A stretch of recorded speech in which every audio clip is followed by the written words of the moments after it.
All right, I'm gonna spend 3 hours here today. Super hot here. I just done running.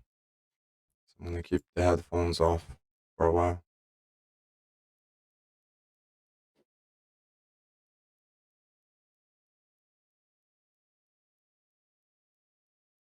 I haven't looked this a lot, but I did take a look at it off stream, and I think it's Control B to close this. I put some console logs here, and I read the whole file. But now I'm starting to think that it's better to probably learn how to debug JavaScript through the developer tools.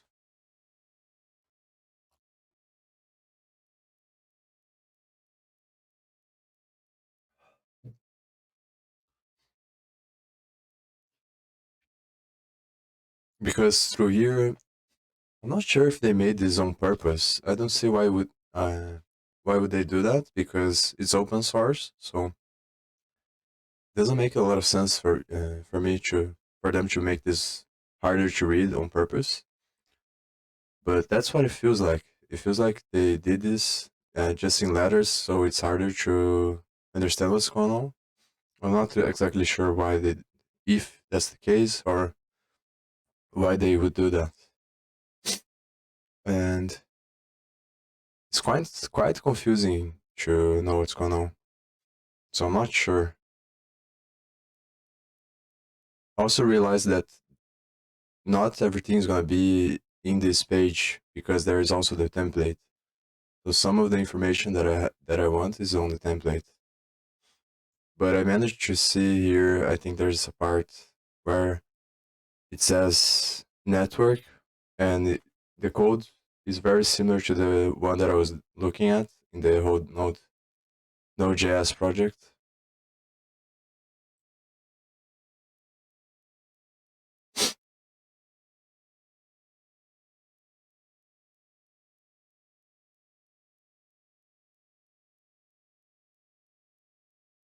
So the reason why I think is gonna be easier to do this through the console here and through this developer tools is because it's gonna be, at least in my mind, I couldn't find a lot of videos that talk about this on how to debug. Actually, they talk about how to debug, but they don't talk about how to explore pages that are working in the source tabs, the sources tab. And through here, I think it's gonna be harder because of it's all written in these letters, so it's kind of hard to follow and figure out at each step what's going on, because of there's a bunch of different scopes as well. Unless maybe I can change things here. That's an idea. I can just change one thing at a time and see what happens on the console there, console.log here, like I did up there.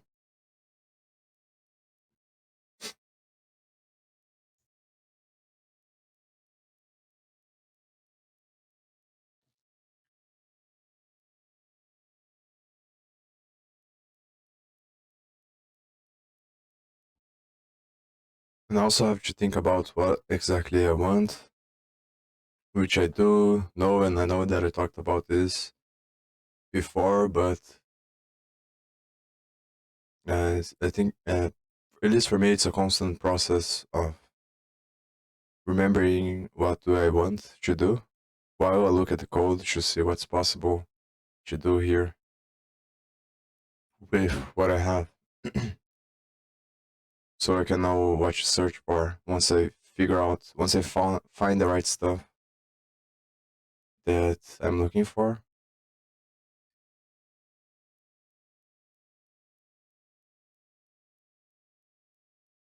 You put a console log here. Then I save, it's on live server, so it should be automatic here.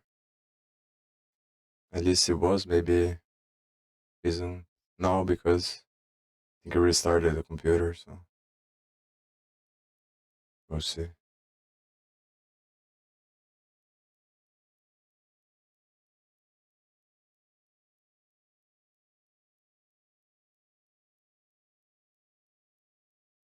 And this is our photo, the one upstairs there. And I'm not quite sure if that's what I wrote here. I wrote that this is the information for the nodes and the edges. And I think what's happening is it's looping through this because the stuff I read before about VisJS, that it works on clusters when you have more than 100, or I think it's 100. Is either 100 or 1,000? So I imagine these clusters, they mean by different arrays. And here there are several different arrays, which each one represents a cluster, and then this iterates through all of them, gets all of them into these lists here that contain the node information, and the other one that contains the edge information.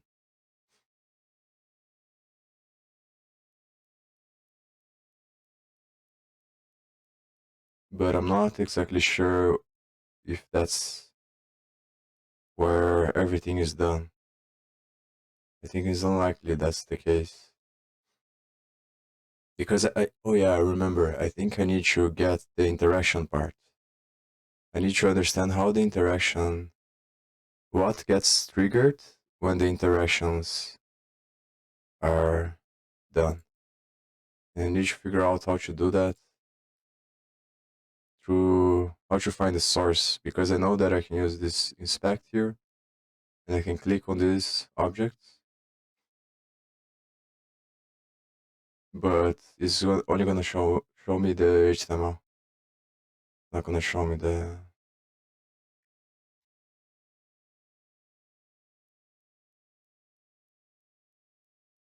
I think I'm gonna go with this. So I need to know how to get the source code for this, for the JavaScript part.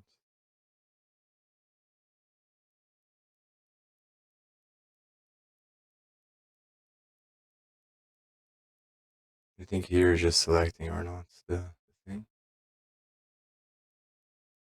Or no, it's putting different classes, maybe.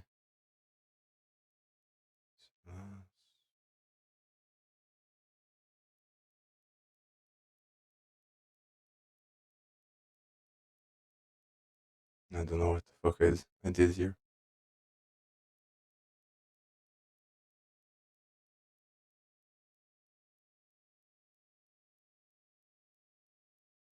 This is probably just the styling. I think changing the styling is going to be a lot easier because I can just look at the class here and then look at the CSS on the page and find in this file. So it should be a lot easier. So I want to figure out the JS first. JS is definitely harder for me to understand what's going on.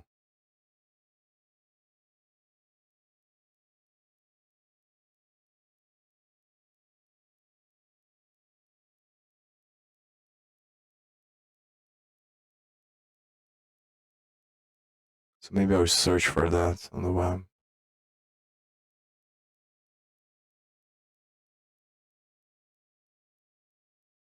The question is how to get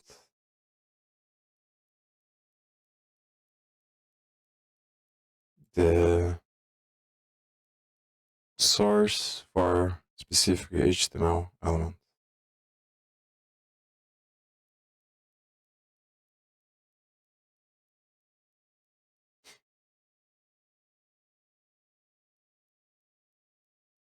I think here I can look at the event listeners at some place. Maybe it's here. The issue is that I don't have a lot of space here.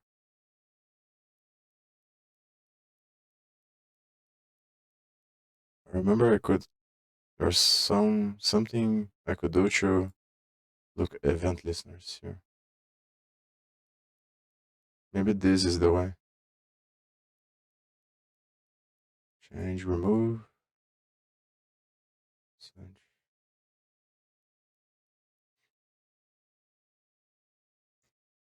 What I need to figure out is how these things are interacting with the canvas. Once I can figure this out, then I don't think I need to mess around with any other part of the code.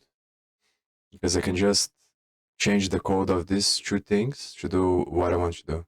So I think the first part is figuring out the connection between that. The second part is gonna be thinking about how I'm gonna structure the things that I wanna do. So that is the easiest. I want to make it so that after I change it, I don't have to keep changing again for different things that I want to do, depending on what I'm doing with the graph. This doesn't seem to give me anything. Remember, maybe if I expand this.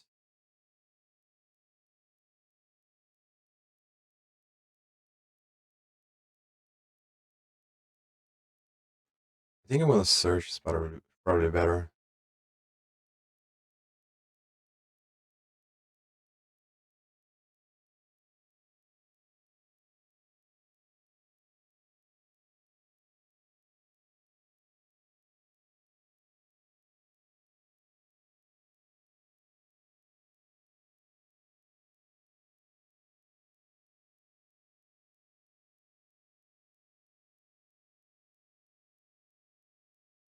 I think I'm gonna grab more tea. Right back.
Oh, so maybe there's a tab for event listeners that I'm not seeing here. Or maybe it's that this one that I was looking for previously.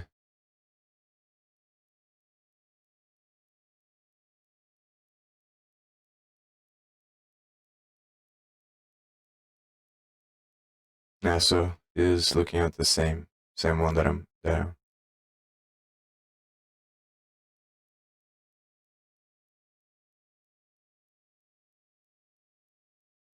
Oh, so each one has their own event listener. So let me look at the keyboard one again.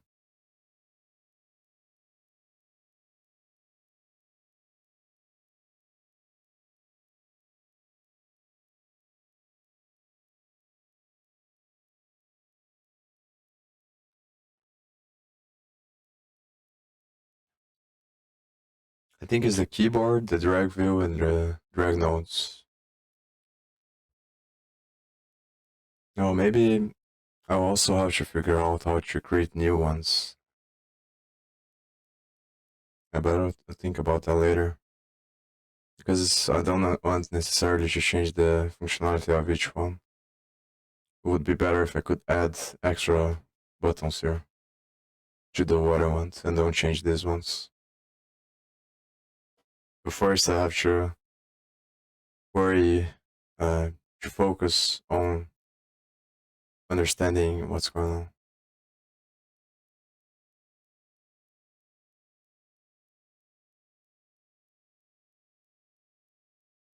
So if I click there, it brings me to the point.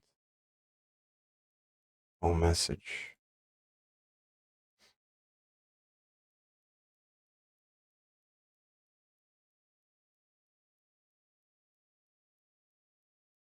Oh, can I go back? I think here.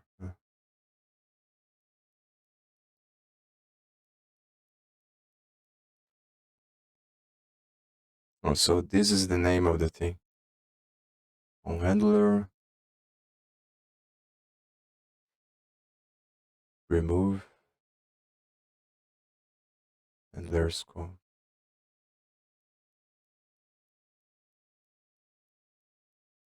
This is on the 11,000 and no message is then 267. See if does anything changes there. I think what I have to do is take off this console log that I did here. 3,126.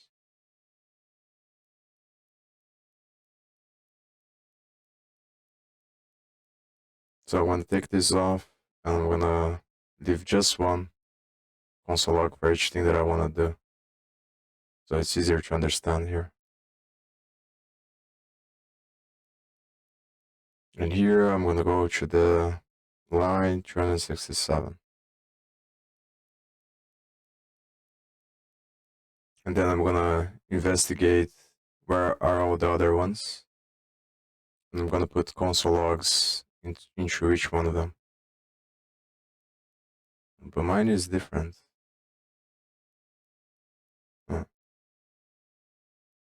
367 on message.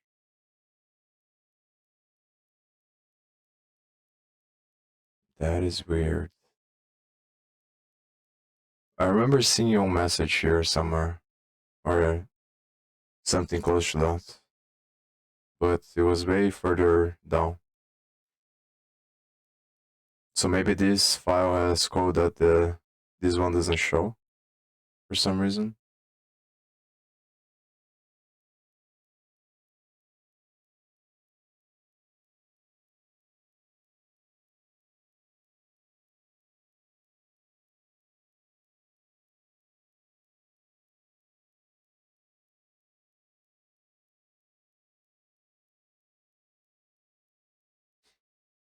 Oh, I can just press Ctrl F and do like this.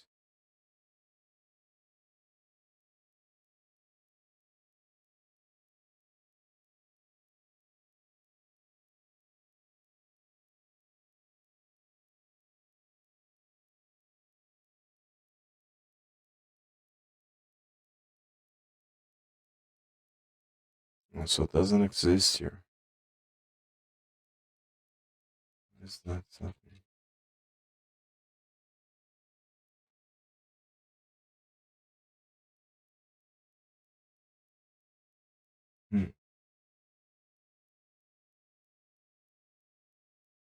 In Page.js format.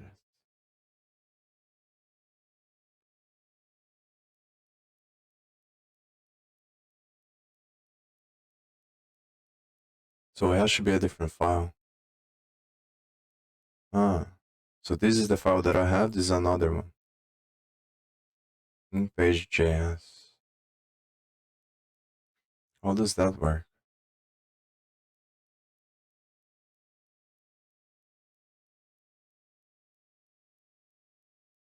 It has to be that there is code on the extra JS that runs this other stuff somehow.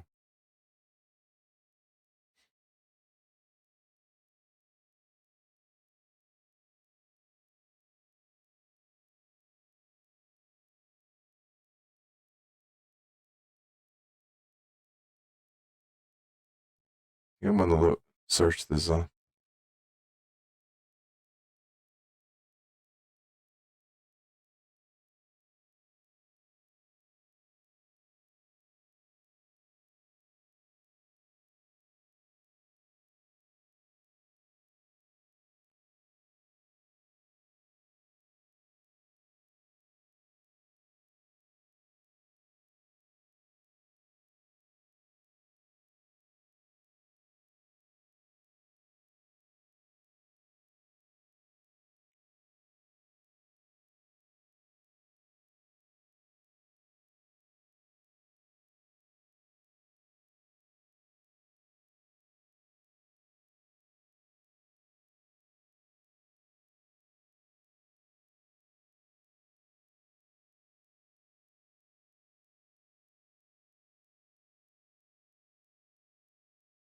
Yeah, it should be something with the browser because the results that are showing stuff to do.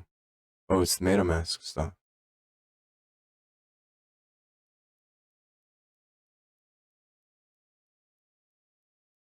But I think this is a different thing. Oh no, maybe. Yeah, this is the thing here. So maybe I'm looking at the wrong event listener? It doesn't make any sense. Oh, so here is extra.js, and here is in-page.js. So this is something probably from MetaMask that is on the window. So I was looking at the wrong stuff. And here are the stuff on extra.js. Really interesting though.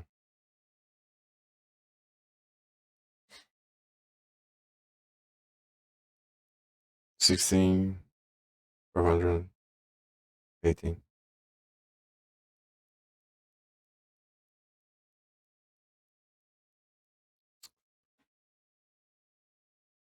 I really prefer PyCharm so far. Don't know. Yeah, prefer PyCharm than VS Code. I don't know if that's why, if that's because I have more experience with PyCharm, more time, but I just really don't like the way that VS Code is done.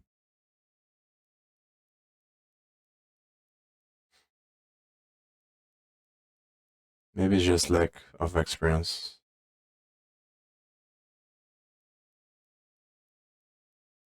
So what line? Oh, yes, here. Won't change. 16.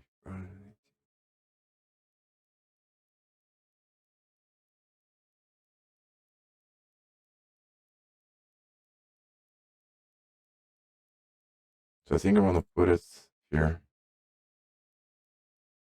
Let me see.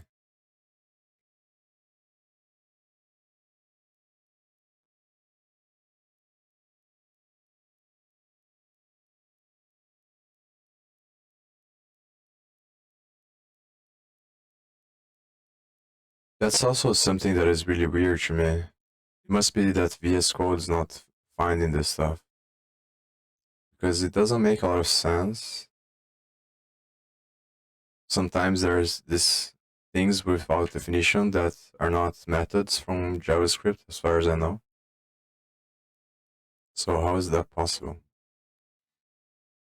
So this and update that should be something. Yeah, but no definition. Which doesn't make any sense at all.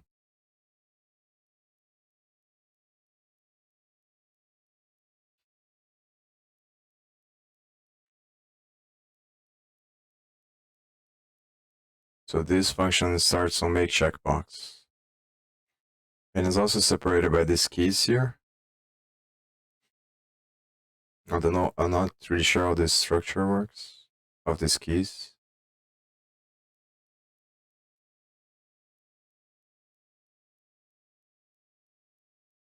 So assume the make checkbox.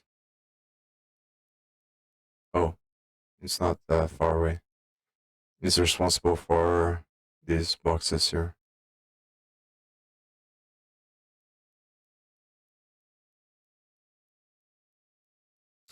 Oh, I think I know.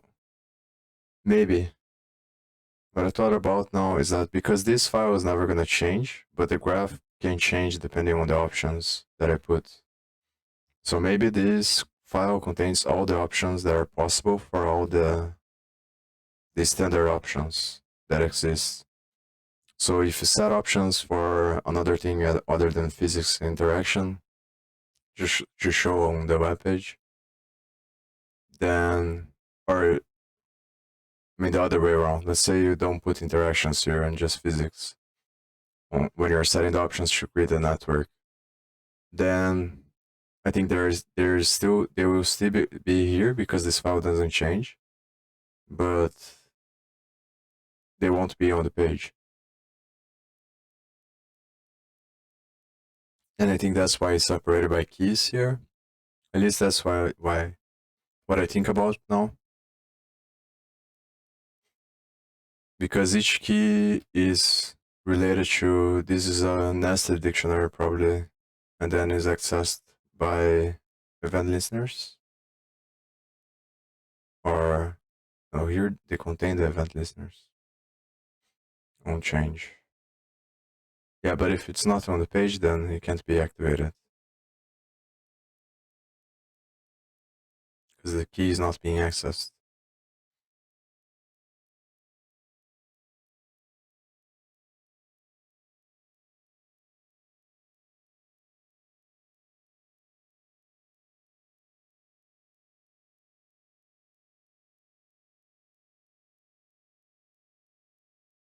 So the keys starts here probably.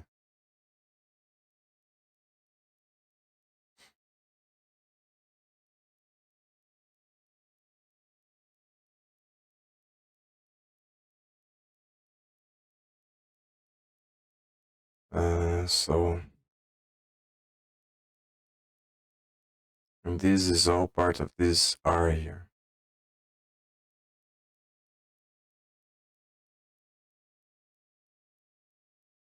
Which is defined up there.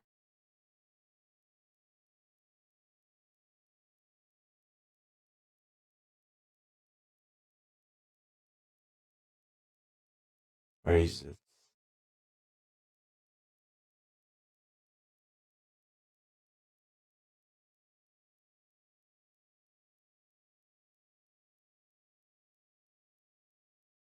Hmm.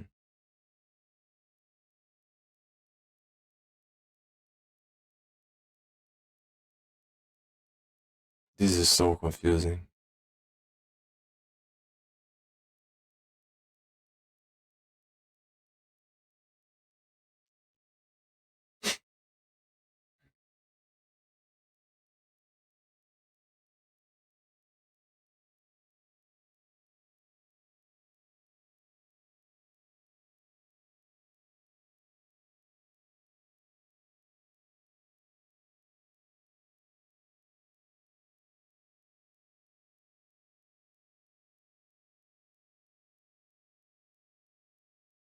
I also didn't know you can type void on JavaScript.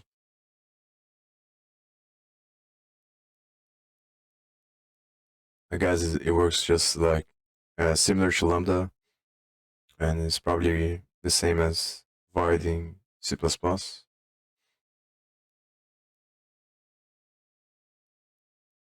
Yeah, so these R is defined here.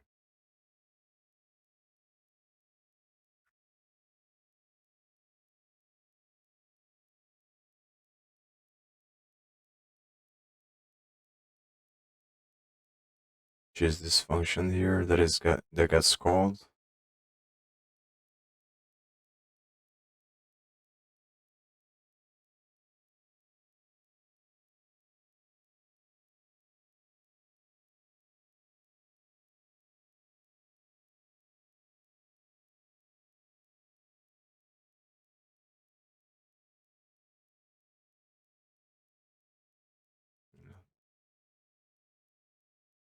Oh no, here there's two keys.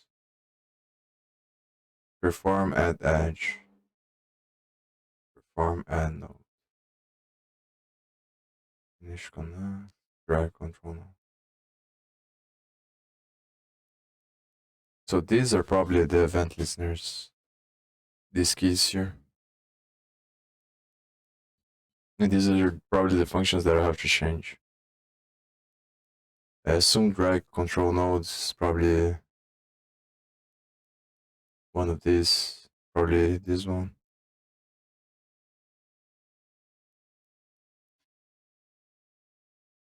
I can just click and see now.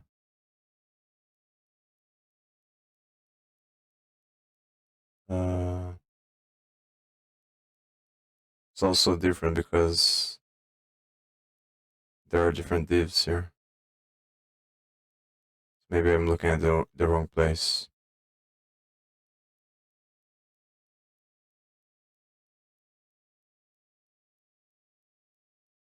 So there's pointer move, pointer up, pointer console, change. That should be the on change stuff.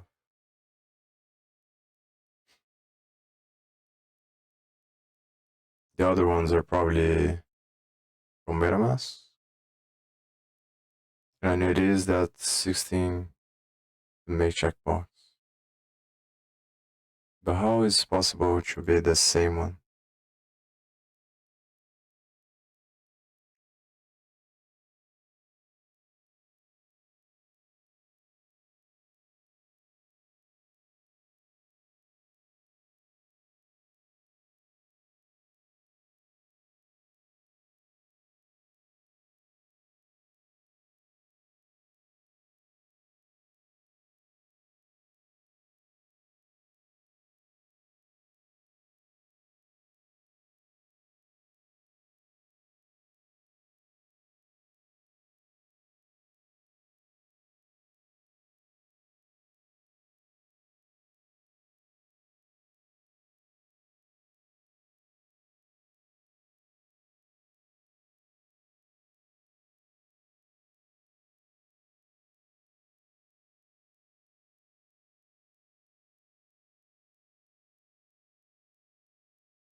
So maybe this is used for phones because it's better for phones and it still works on the normal computer screens.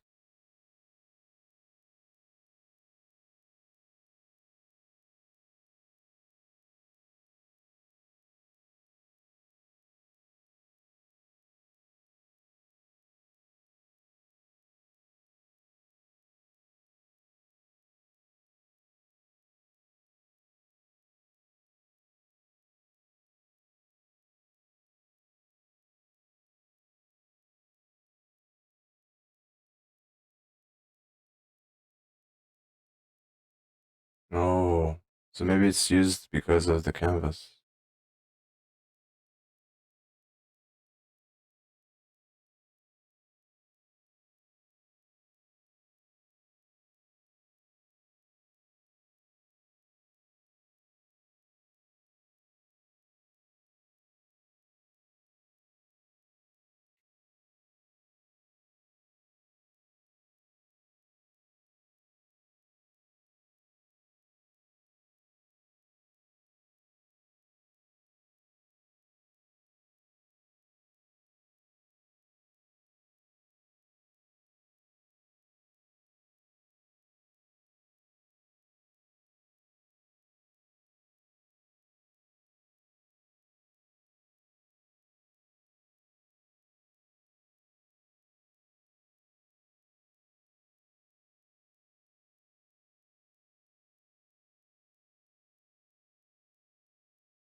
So these ones are in the 11, 929. Maybe I should write down all the breaking points in this file here. Or I should see if they're all the same or not. I'm gonna leave this to the side. So each one, yeah, so this is probably not related to each thing since this event is still here on this place that doesn't seem to have any checkboxes or anything like that. Or I'm looking at the wrong thing. And now it changes. So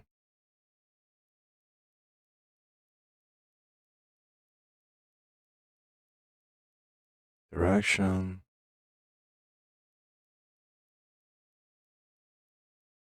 '11. Same place. It's all the same. It's all on the same line.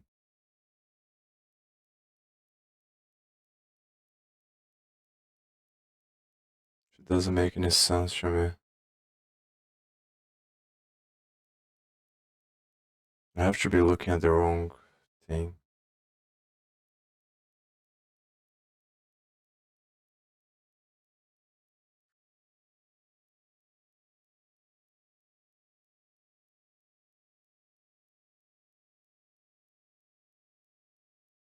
Yeah, this one changes here. Huh. So I think the correct one is probably 16, the one that I was looking before, 16,518. And it's on the checkbox. 6,518. But it's weird that they're all the same. So maybe what's happening is that this checkbox is activating the options part whenever you click it. Because otherwise they would all be doing the same thing. And this one doesn't have that thing there.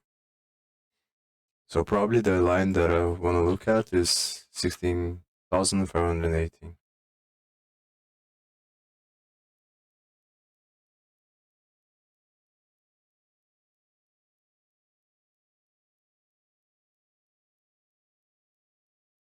Yeah, this is the first one. Then second, third. I just want to see if they're all going to be the same, which is probably the case. Yeah. So I'm going to look at this line.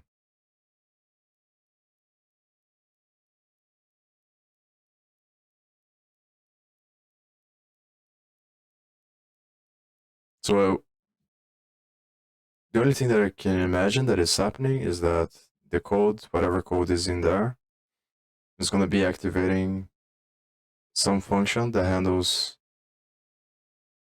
the differences in options.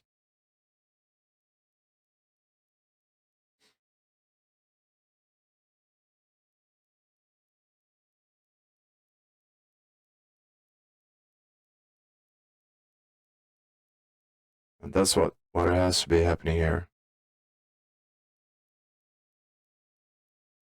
This configuration, so here is the class name. Document created element input, checkbox, configuration, this is the class, check, E.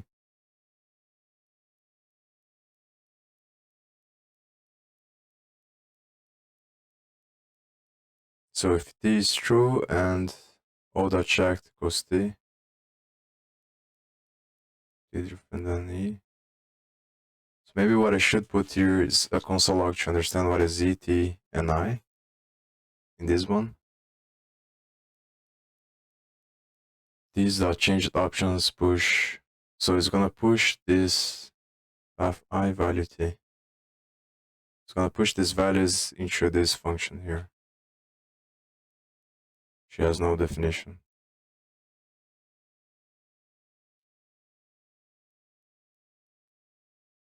question is, how can I understand?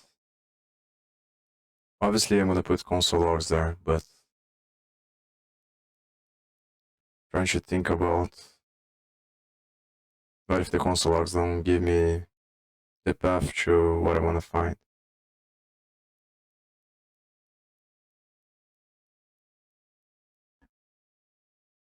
Which is this changed options probably.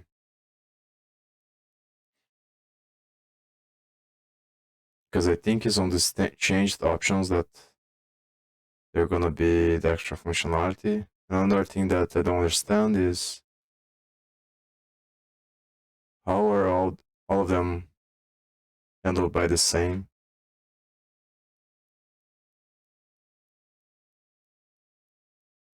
function?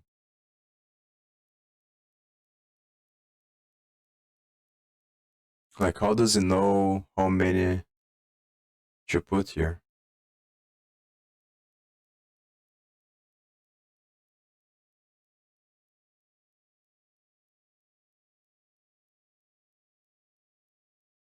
Maybe that comes from another part. Maybe it is on the CSS part.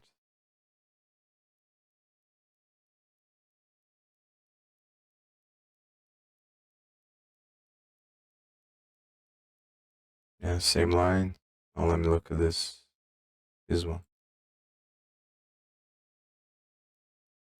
And this is the range that I also think I saw there. 16, 40.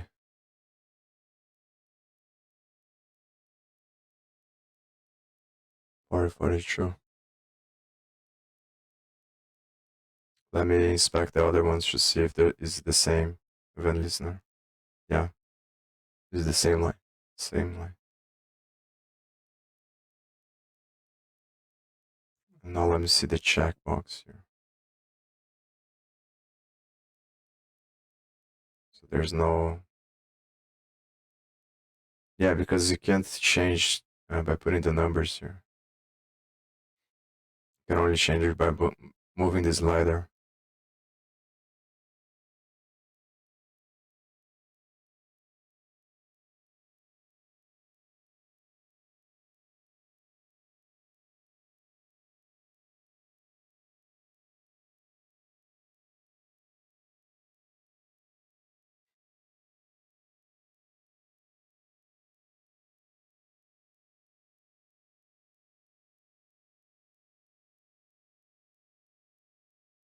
So now there's two things I'm thinking about. One is figuring out how to understand this function and how it is changing the options. Because I need to find the function that creates the functionality on the page. I think it's safe to assume that these functions that I found are the ones that handle the events when you slide this or when you turn this on or off. Those are the functions that are going to be running. And I think it also makes sense to me that those functions are, because they're all in the same thing, they're triggering the options probably. And the options is going to handle whatever's going to happen in the class. And then it also makes sense to me that there's another part of this that is handling, which is probably the CSS part that handles this style. But it has to be connected with the options stuff, because otherwise, how would it know the difference between clicking here and clicking on this one, for example?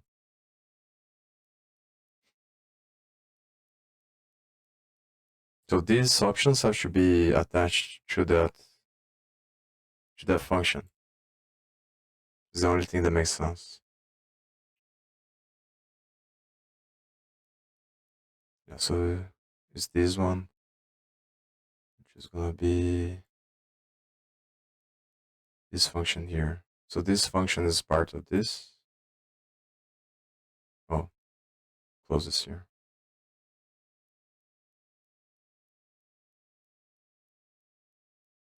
And this is the scope of this. So I'm gonna put a console log here. Just see. I wonder if I can do all of them at once. And I might have to reload the page.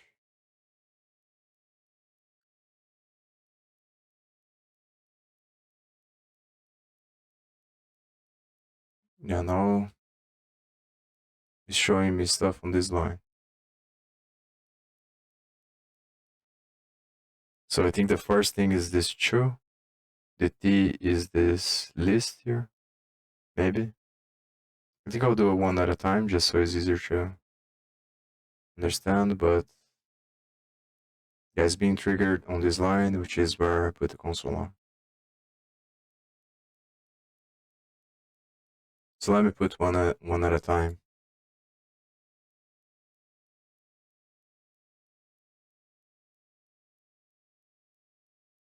So it's either true or false. True, true.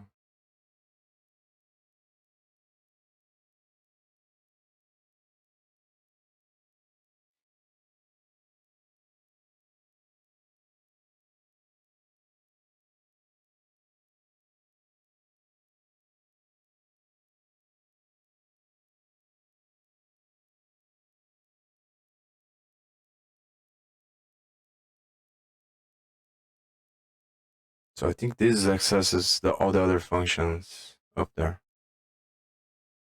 The question is, how can I figure out the lines of this?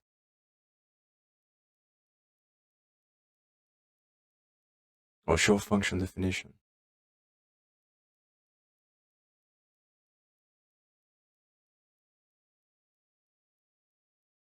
Doesn't change anything.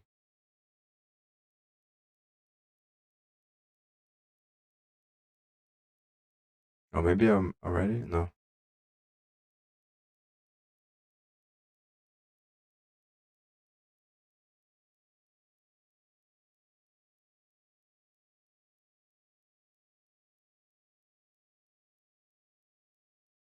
Yeah, so it's probably an object. The object that handles the changes on the canvas. That's created probably before these keys here. I think I've saw this stuff somewhere at some point in the code. So I guess that's the workflow, which makes a lot of sense. That in the beginning of the page, you create all the functionality of everything, and then you create in the bottom of the page, you attach these events to the functionality.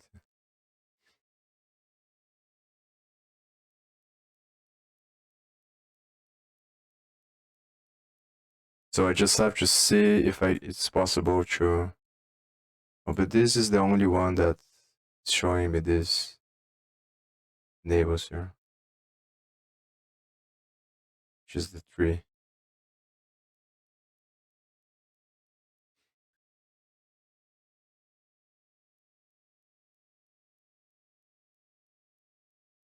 So I guess each one of them is attached to a number, probably. And that's how they are differentiated.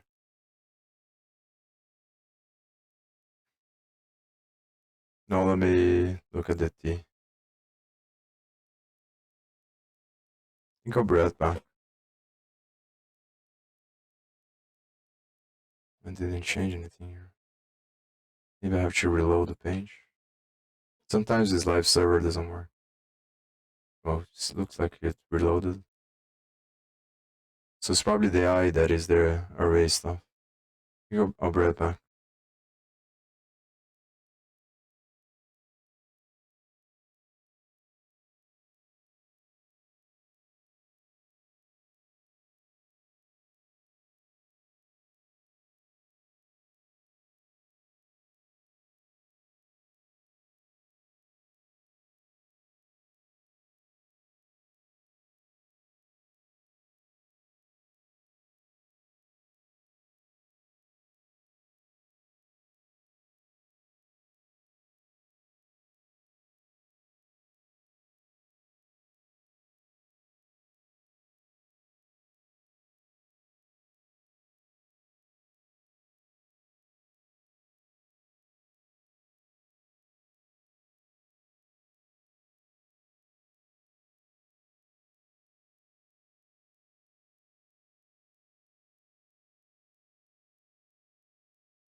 think at least I'm making some progress in understanding what's going on. An idea I have now is to interact with the page and see what changes there. Yeah, so the I is this thing here. If I only choose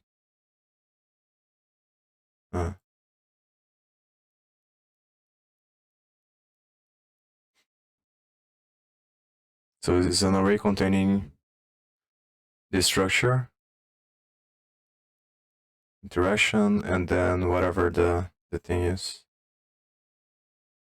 Physics enabled, which is this box here.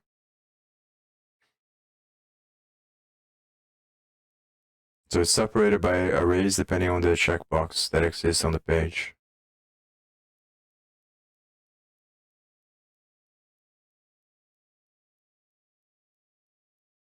And then each thing is a prototype. As a prototype. No, the prototype is just the array. So this is from, it's because I believe everything in JavaScript is a prototype, and things inherit from different prototypes. So the fundamental structures are prototypes, and when you use them, whatever you're doing is going to inherit from that prototype, which in this case is an array. And then here is just the index of the things. So the I is the list containing the array with the specification of the nodes. The E and the T seem to be just truth values. So let me change this. So here we go. So each one of these is, I think I'm gonna unmark all of them, is a Boolean value. That's what's happening here. And each checkbox contains this true, false, and this object here.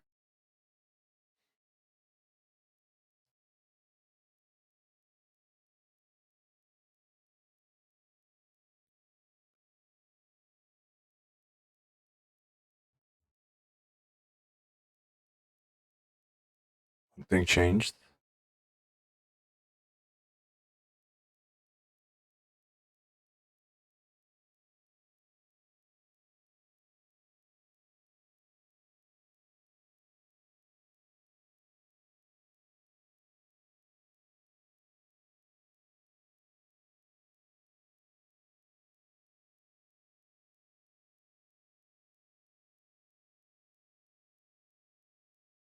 So this prototype is just the object prototype with the definitions of what an object can do. And I guess this is another object prototype. And I think this speed and speed zone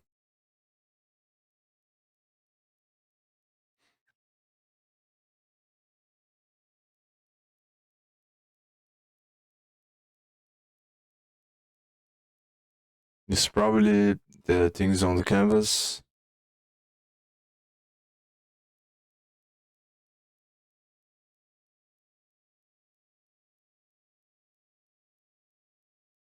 So what if I do this? Doesn't change anything. This.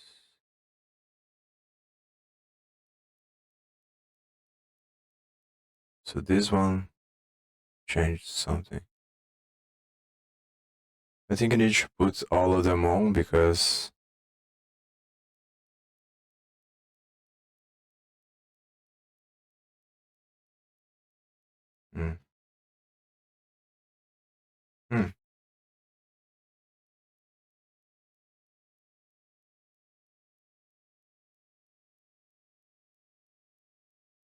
Oh, so this shows up show up the arrows here when you turn the keyboard.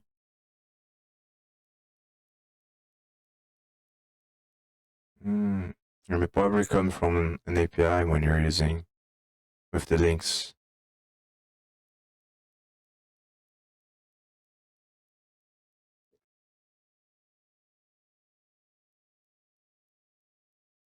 Comes through this API here, templates, image network, zoom. And it's a bunch of images. But I don't think it's necessary to figure that out. Because what I could do is just get the link again, and then run the graph the way that I was doing before, the normal PyVis library. And then I can just replace this extension here with the link there and see if I get the images. That's probably what's happening.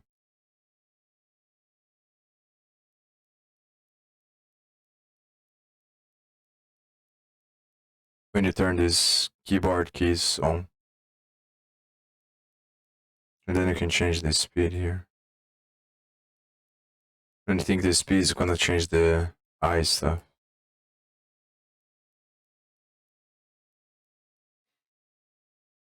But I still don't understand what makes this go away or not.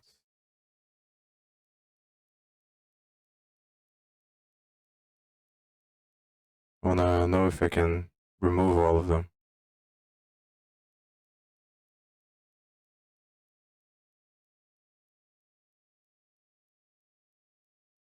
Because this doesn't seem to work.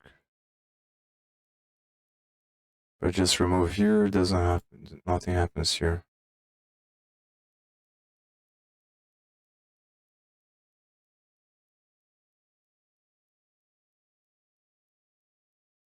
There's also these numbers here before them.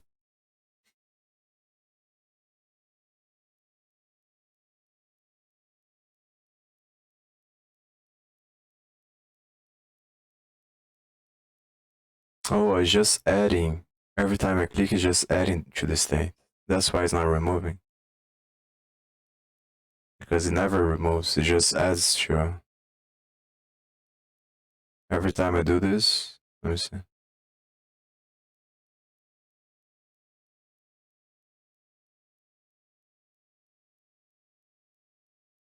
But I'm not sure if it's adding.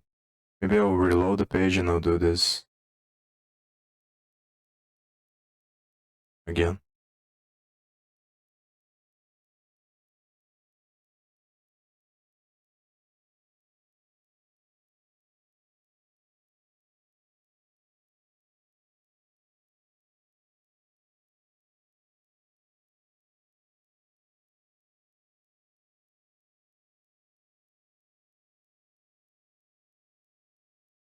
I'm not sure how exactly is adding this here, because it doesn't seem to be in the bottom or neither the top.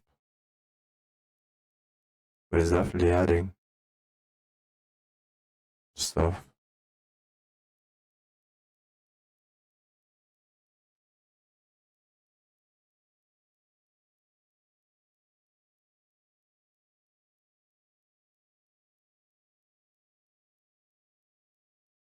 It's hard to know though. Maybe it stopped at some point. It doesn't seem to be increasing here.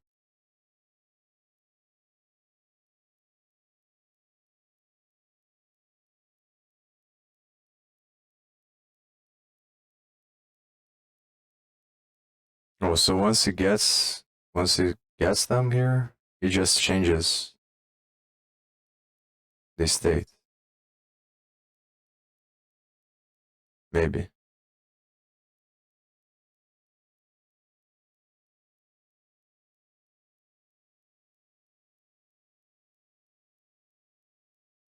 Oh, I can just clear console. So now let's see. So this gave me these 4 things here that happened when I activated that.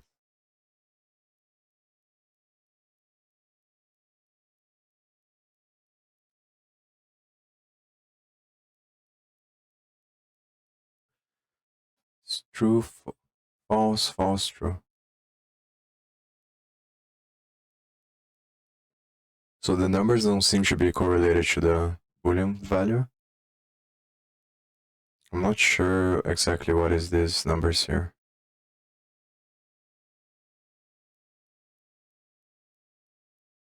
Let me take it off. Yeah, it just adds an extra one. And now it doesn't have the same numbers as well. It's 5. Even though I pressed the same button there. So the numbers, maybe they have something to do, maybe not.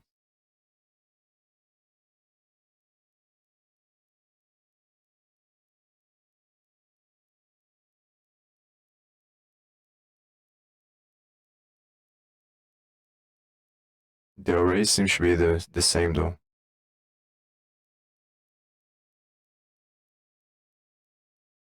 Or actually,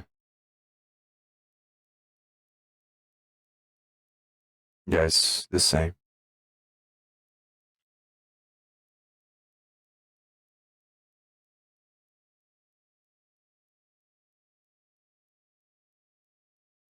Both times is enabled false, which I don't understand.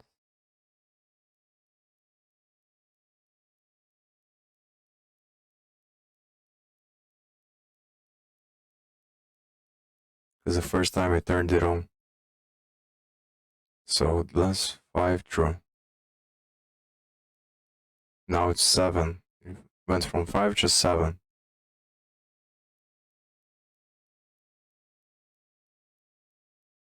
Then all of them, no, just this one, 3 is false.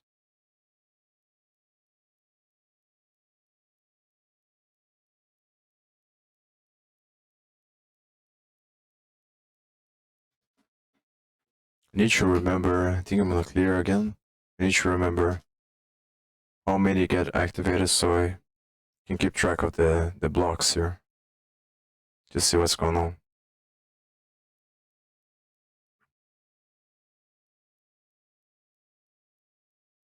I don't know if this is recursive or not.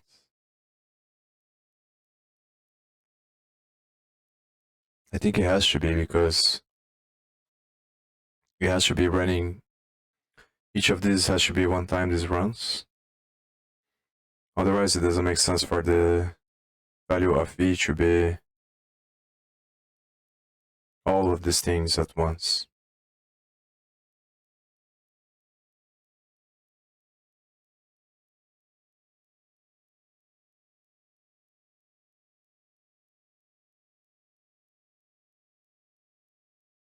And that's why I think it changes. It goes through a bunch of iterations one time you click, and each iteration is a different thing because it's modifying the value here, maybe? I'm not sure.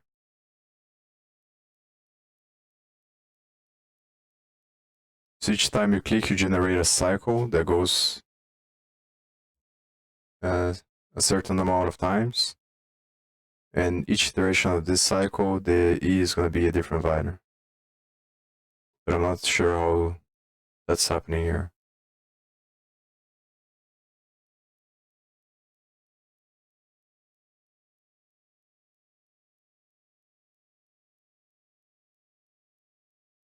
That should be through this condition.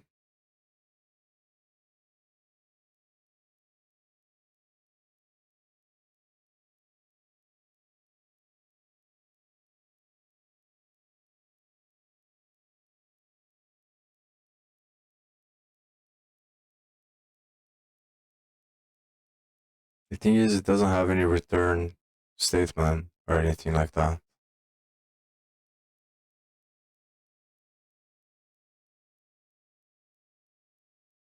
So I'm not sure how it would be doing that.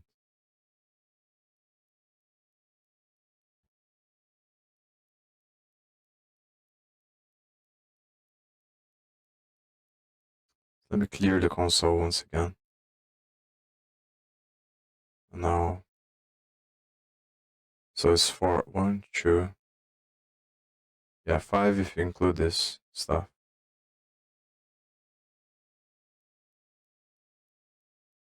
So 4 numbers and one thing here.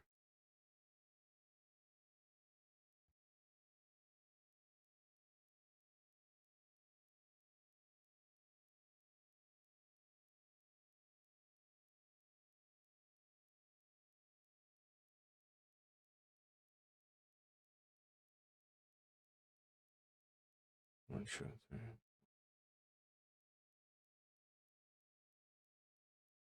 7. So the first one was 4, and now it's 7, which means that this one, the last one, is the same for each iteration.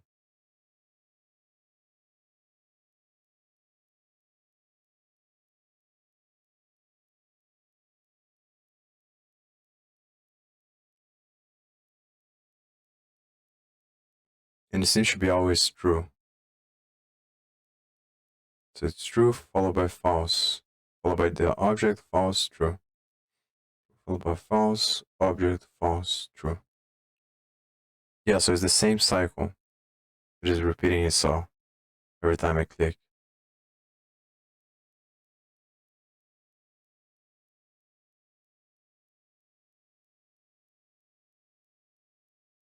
Yeah, I think I get it now.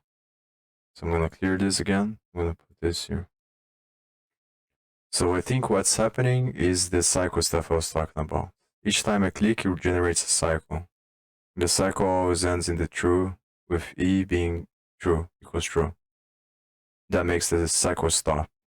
Makes the cycle. I don't think it makes the cycle do anything, but that's the state that it goes through.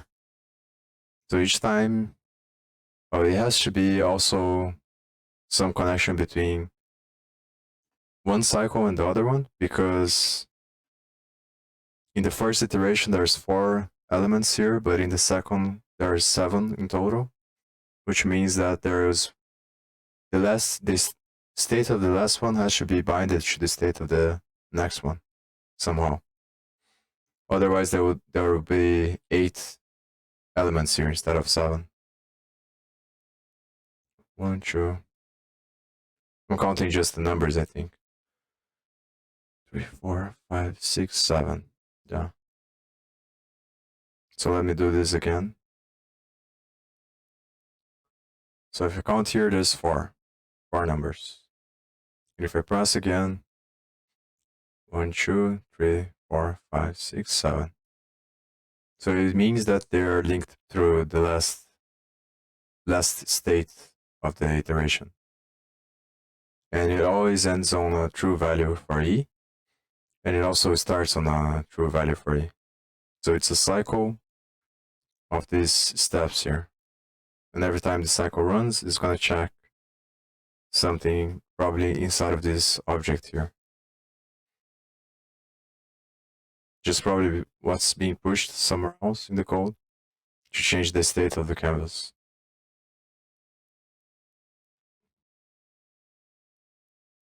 Which contains these arrays, which are probably the positions. And the one that I'm clicking is drag nodes.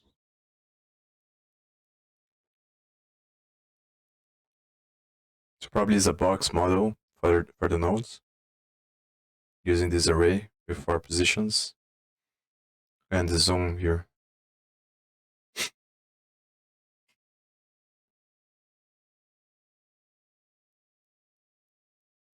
Yeah, so these are probably the characteristics because I'm clicking on the drag node. So it's probably the characteristics that are gonna change on the canvas once you put there.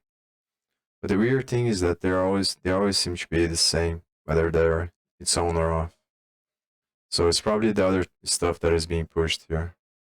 Yes, the I and the theta are being pushed to the set options. So probably the E is not used for changing the state actually. But I'm not sure why it shows up as this object here at some point in the iteration.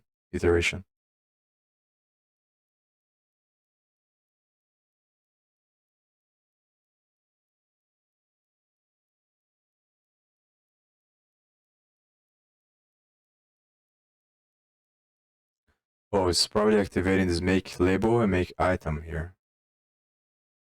That's why it's binding the state.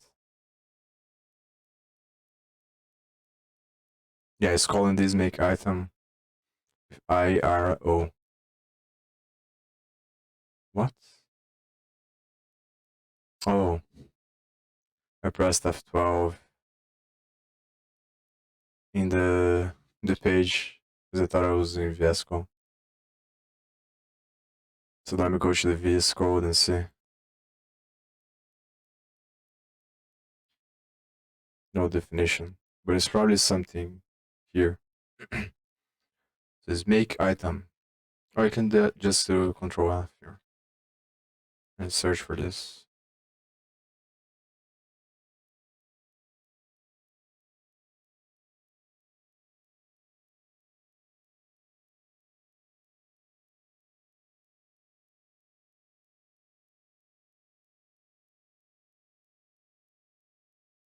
So this is probably the function. Yeah, this is probably what's being called there in the end.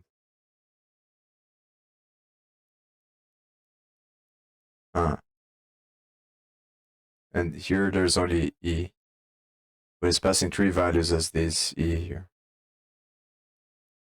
Because when it calls here, it's passing I, R, and O. And R is this make label. O is the onChange state event. Just passing these 3 things as the E thing on this make item, I guess. Or it's the other one. No, here just seems to be part of this as well. Yeah, it should be the one with the key there. And these make items seem to be used by all the other keys to change the state.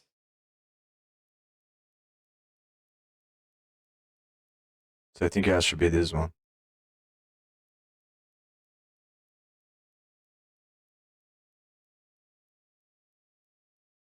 These allow creation different than true. Exclamation 0 in my mind should be a true value because 0 is false. So maybe I can look this up and see if I'm right or not.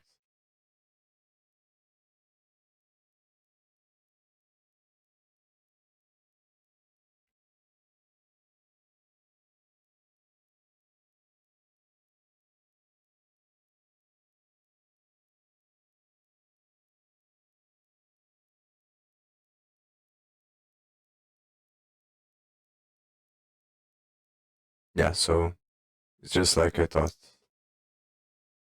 Exclamation 0 is true. I don't know why people do it like this though. Why not just put true? Maybe it's because it's faster to use exclamation 0. That's probably why. There must be something in the code, in the source code, that creates true from the other expressions. And you're using memory, it might be more efficient to use just the, or maybe people are just being fancy or try to make things harder for other people to understand. But I'd assume that writing true or false is probably slower or less efficient than just exclamation 0 and exclamation 1.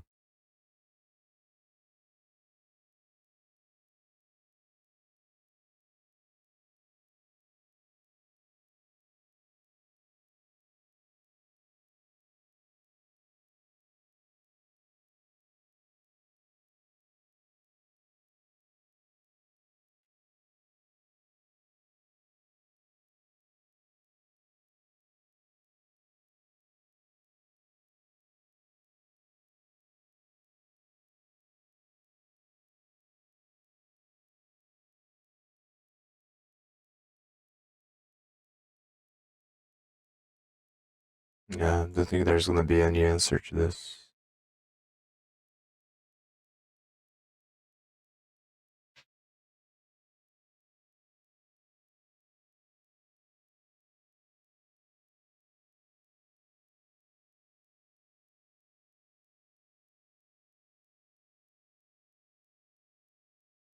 There we go.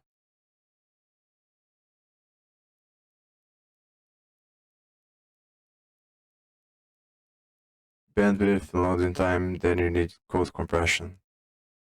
It's compressed version of true and false. That's what I imagine as well. Nice. It's good to know, because I'll probably try to pick up the habit of doing this instead of writing true or false. It's probably the same in other languages as well. I don't see why it wouldn't be. The only thing that is annoying is that it's gonna be harder to read, but I think you just get used with time.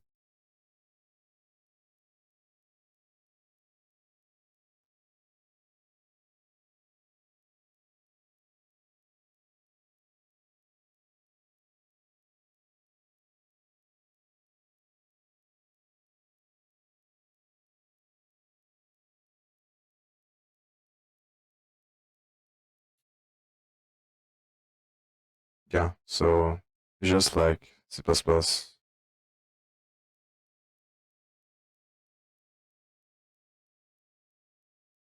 Now I'm gonna go back to this.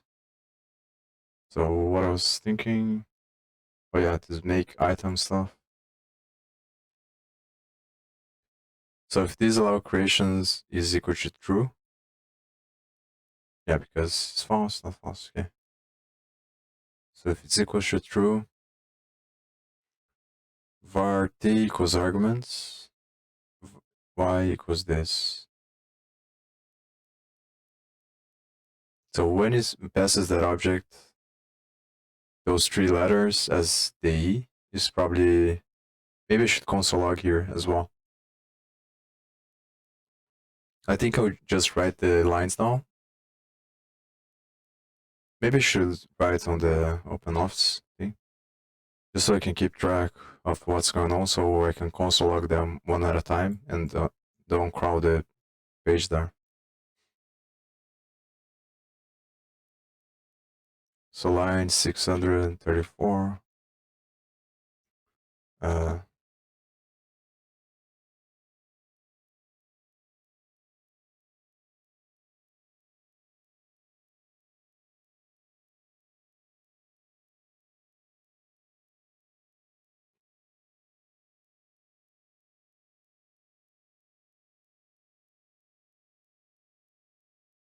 Let's make items correct.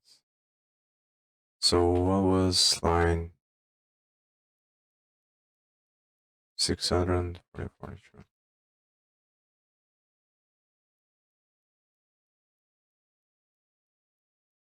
Won't change. So this was, I already forgot. Oh, the range stuff. Make range. So I'm gonna put the 409 here instead. So I'm gonna make it like this.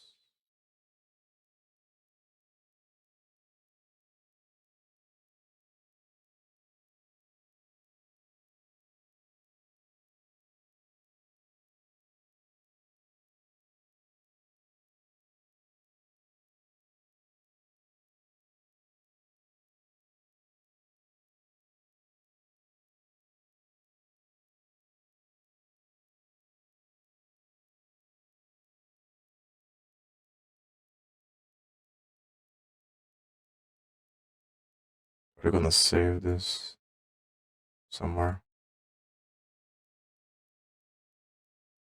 Maybe, not sure, we can show.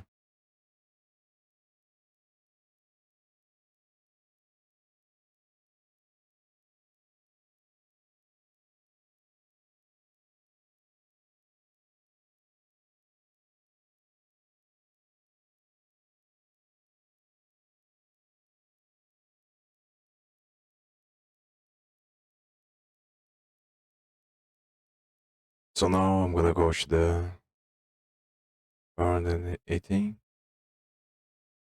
Make checkbox.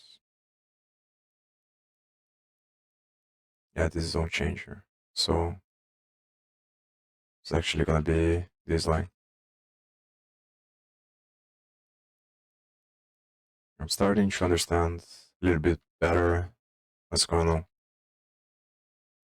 So, make checkbox. Seems to handle all the checkbox events.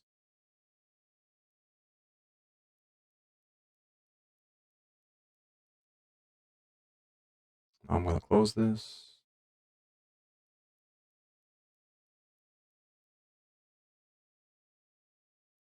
Make range. Come back to here.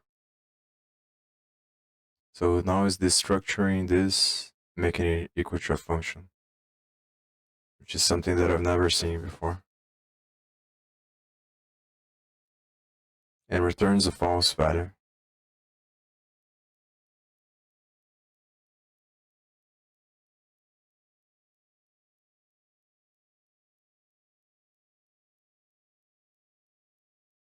But I wonder why it activates several times now. How is it holding state?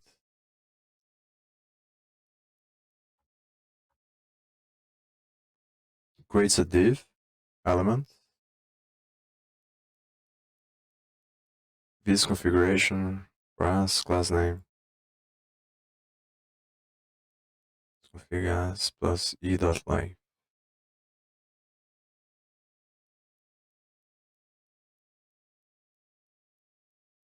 Yeah, I'm gonna put a console log there to see what the E is.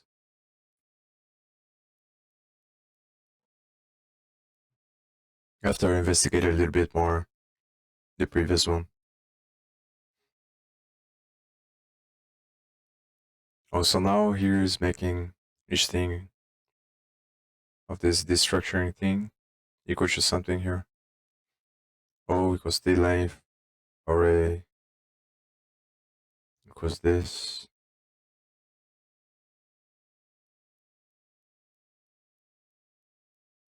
So if O is bigger than 1, O minus 1, else equals 0.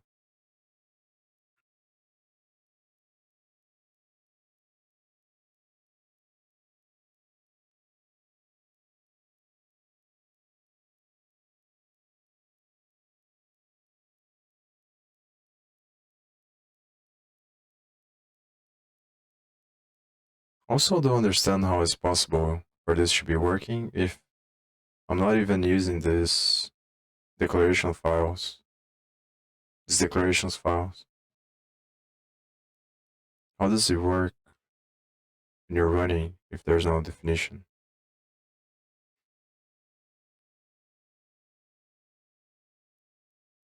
Maybe, yeah, but it doesn't make sense to access from the project that I have because it's not showing up here. But apparently it still works. And now I'm not gonna be able to change it, but it's still working.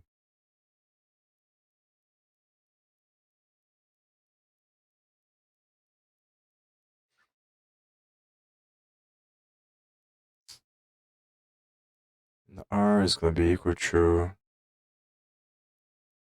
1.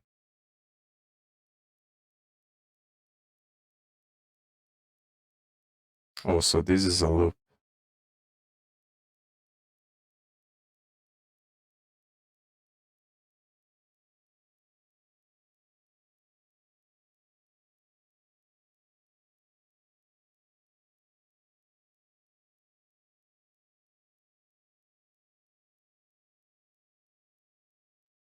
And it's looping through R, number R. Makes R equals 1, then O bigger than R is the condition, and R++. And O is equal to T dot length. And what is this T here? These arguments.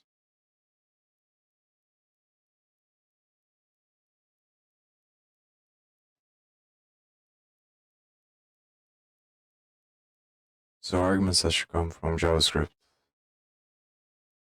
probably the arguments of E, the parameter E. Also, it's gonna loop through how many items exist in E, I guess. Let's see.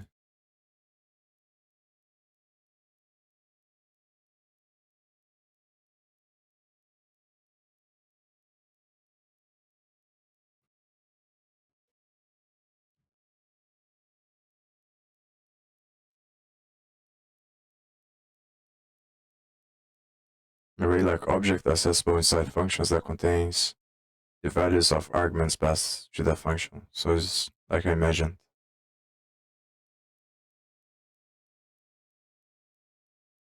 So this T is equal to arguments, which in that case would be 3, equal to 3. And then it's going to loop at one iteration less than that because R is initiated with 1. So it's going to go 1, then 2, 3.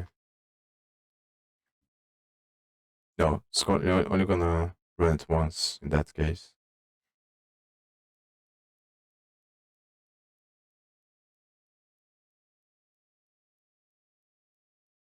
And then it runs n r minus 1 equals t r.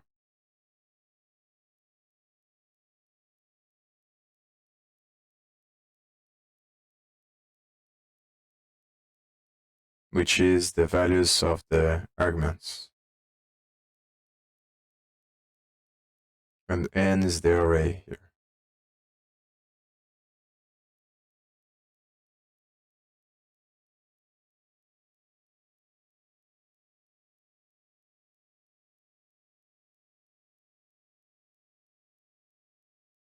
And it's difficult to understand what this n is doing though.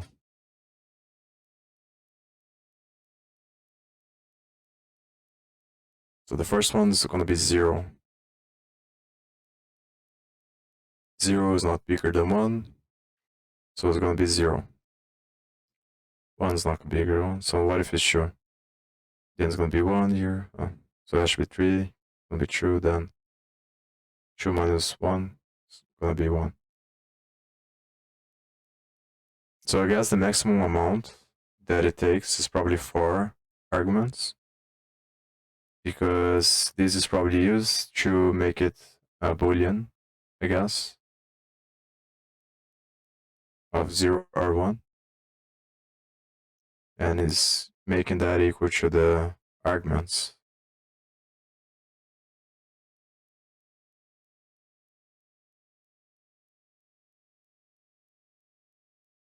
Turn n dot for each function e s dot append child e. So s. Now I have to understand what this s is.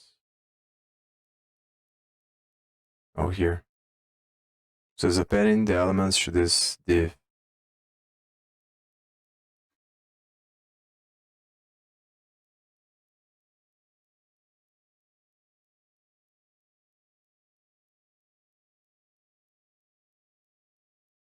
I don't want to push s. And then appending this div to these DOM elements.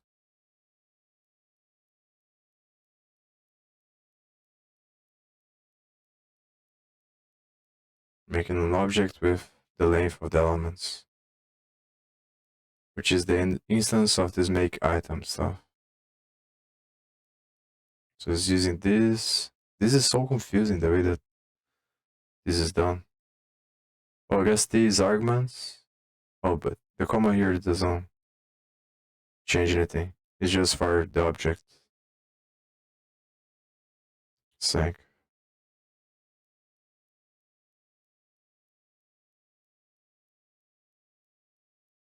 Oh, this ends here.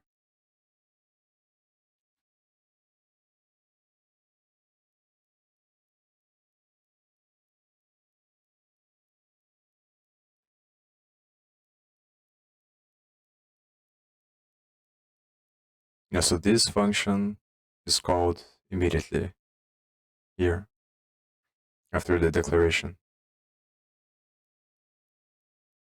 So I have this allow creation here, which I don't understand what it is. There's no definition also, which doesn't make any sense to me. Maybe I can just search like I did here for allow creation.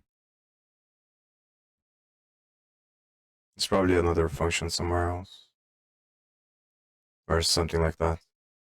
So if this is true, then it runs this function, which iterates over the arguments of E and appends them to a div and pushes them to this DOM elements. There's no definition as well.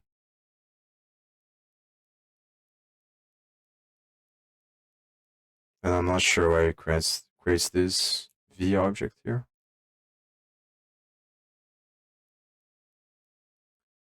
Object equals to undefined equals to undefined equals to type of A. If undefined equals to type of A, then undefined else as A.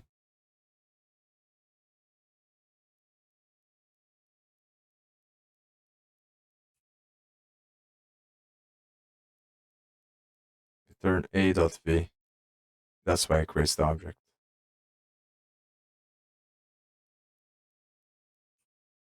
Which is gonna be the length.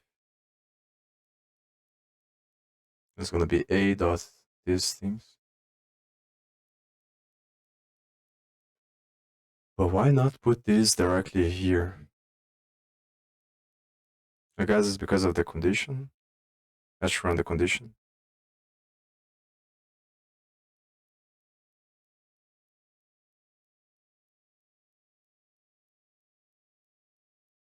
Undefined equals to type of A. So if it's undefined, it's gonna be undefined.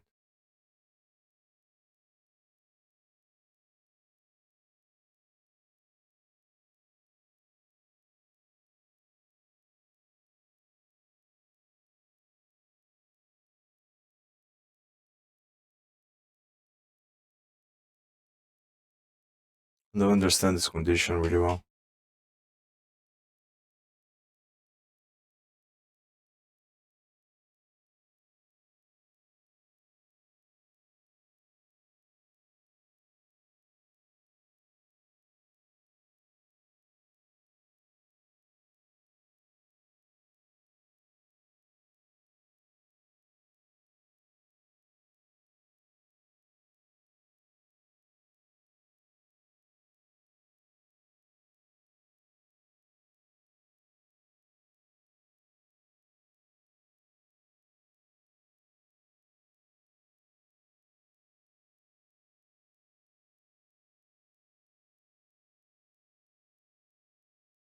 Does that mean?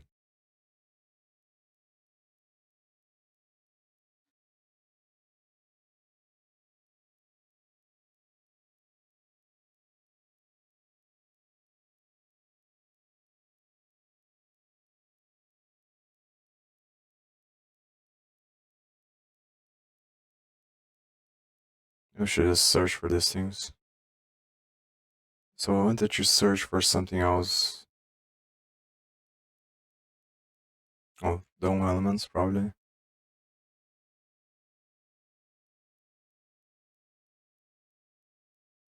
And allow creation.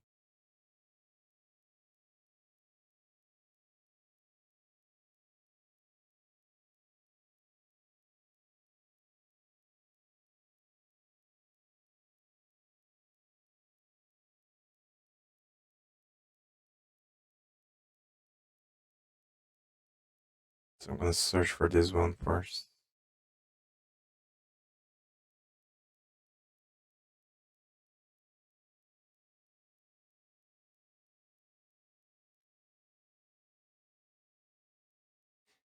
Oh, is the thing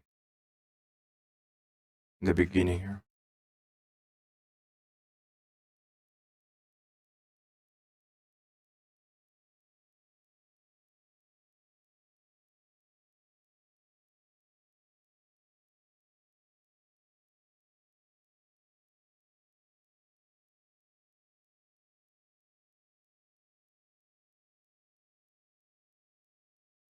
I guess I have to understand this better, actually. I don't really understand exports really well. But I guess this is how probably some functions are using the definitions without using the file itself somehow.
So I need to search what is UMD definition.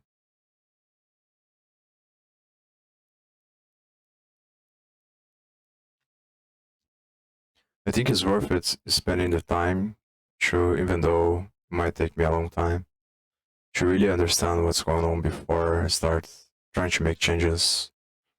Because I wanna let it sink in my mind exactly how the connection of everything before I start thinking about what I can do. Because at first it feels like it's probably gonna be impossible because it's too many lines and it's too hard to read the code. But the more you get used to it and you start to understand slowly, it starts to make some more and more sense in your mind. So I want to get to the point where, and this is I think is only gonna come with exposure to this. Gonna have to spend several days looking at the same stuff, so it becomes normalized in my mind how it works, and I become comfortable with it. So I can, from that point, make changes in a more efficient way.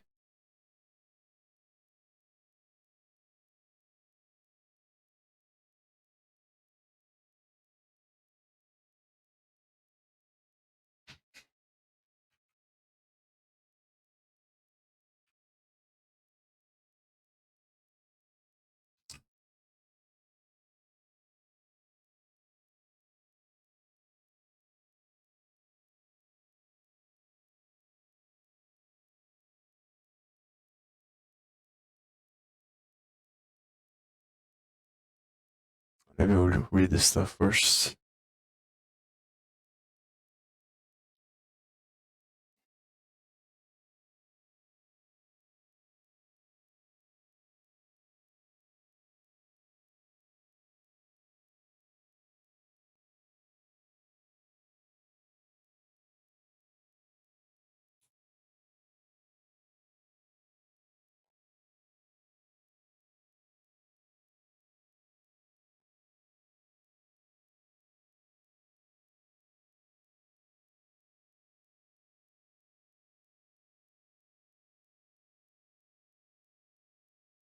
Maybe I should search for how export works.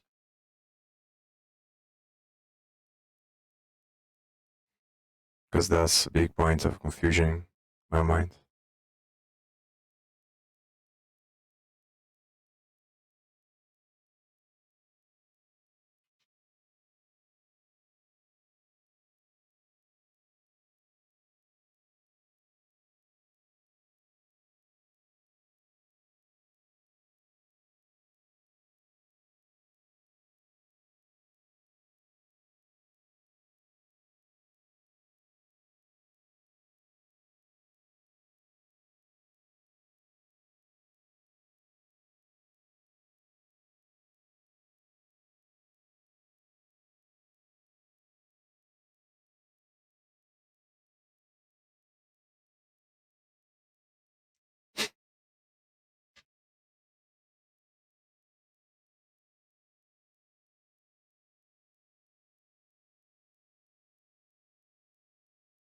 The import and export.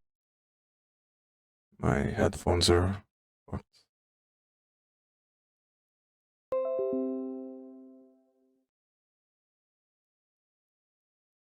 Grab Marty. Statements allow you to break up. Let me see how much time is spent here. Around 2 hours.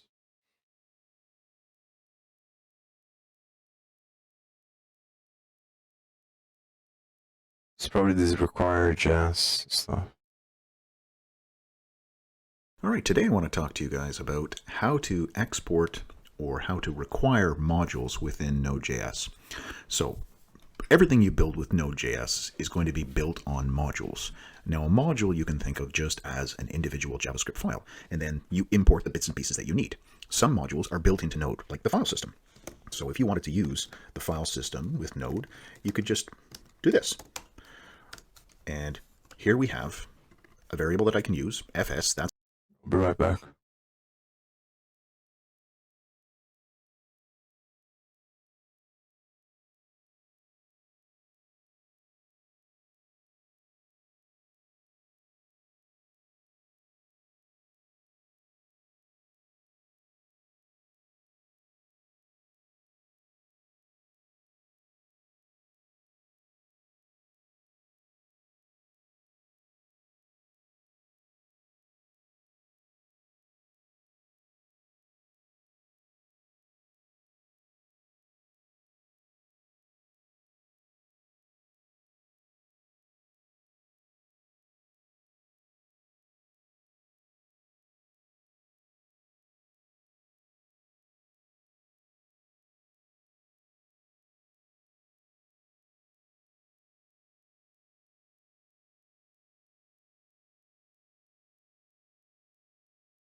I feel myself getting tired already.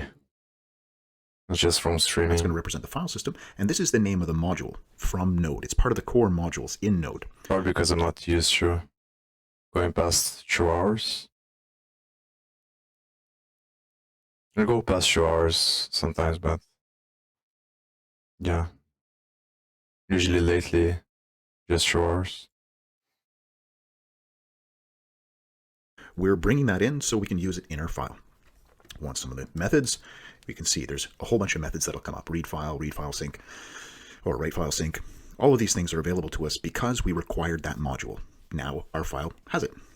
Now, it's not just the Node modules that are built into Node that we can use. We also would This is not the stuff that I'm looking for. bring it in without, and I'll show you why in a minute.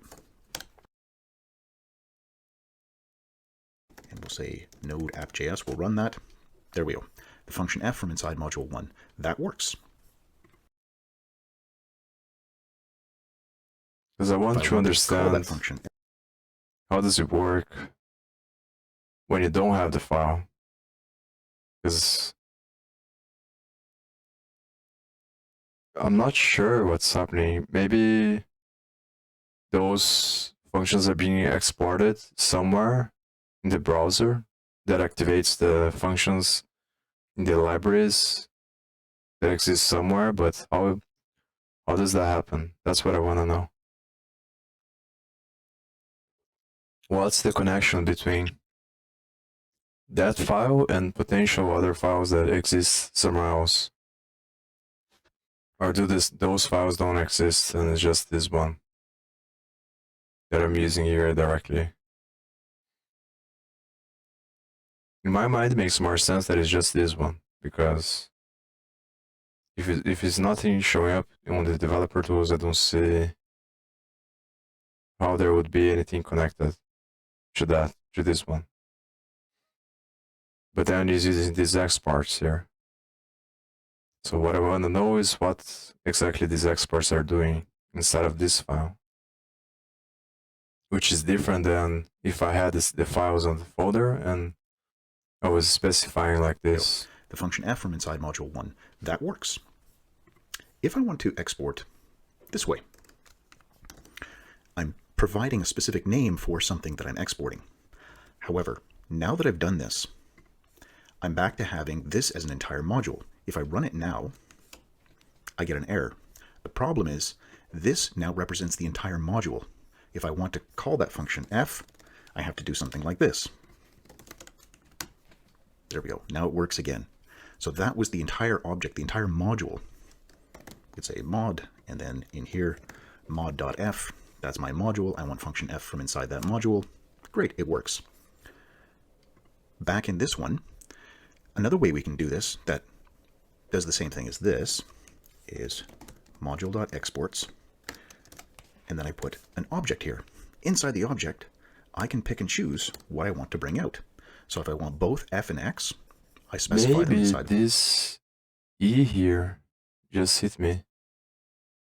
Maybe this e is just equal to the network or something like that. Let me see the template again.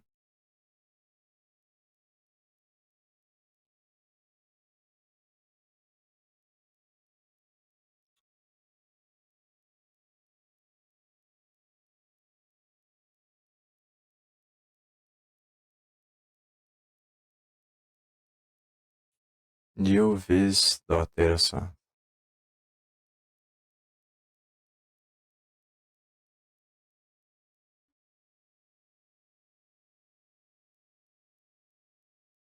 Yeah, but the thing is, vis comes before the thing.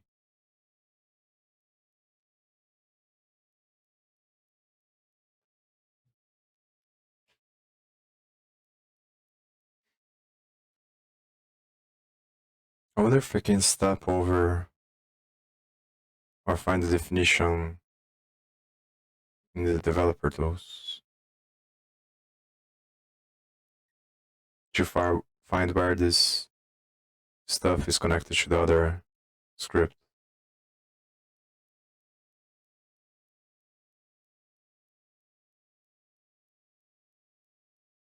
These are just the nodes, obviously.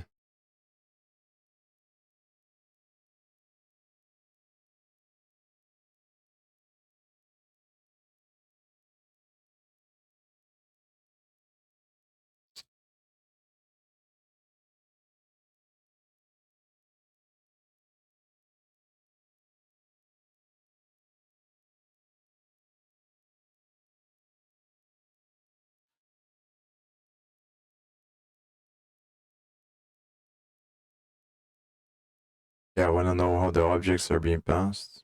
It's through the network stuff.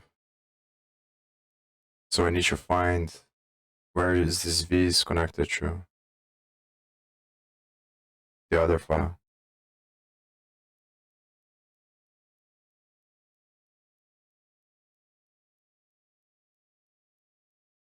And I remember seeing this .on the script file.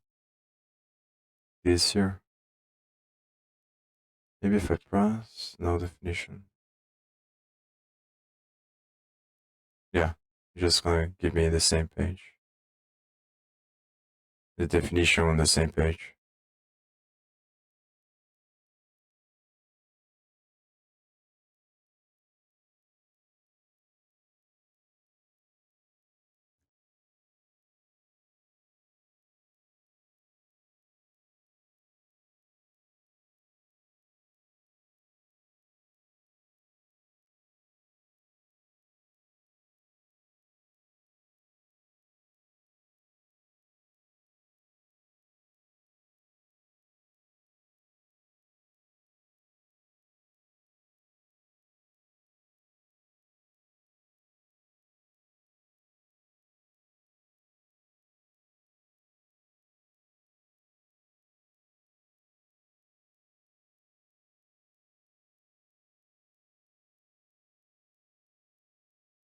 Of the object. Now, again, we've got mod, but I can call mod F and mod X, both those things. There we are. So there's F and X, both ran. I was able to bring both of those things in. All right, now back to this and why I left the .js off. Let's look at the example with module 2 here. Now this is just a folder. I've got nothing inside of it right now, but it could be a module that somebody else wrote that I downloaded from NPM. I've installed a module on my computer. So let's clear this. I'm going to go into that module 2 folder. And let's say that this was a node module. So I'm going to say npm init-y, take all the defaults. There we go. I've created it. Now there's a package.json file inside this folder. It's a node module. And right here, we have an entry called main. This is sort of the startup script. We can call it anything we want. Let's say I'm going to call it Bubba. Now, what I've said here is that inside this folder where this package.json file is, there should be a file called Bubba. So bubba.js. There we are. And inside of here, let's create another function F.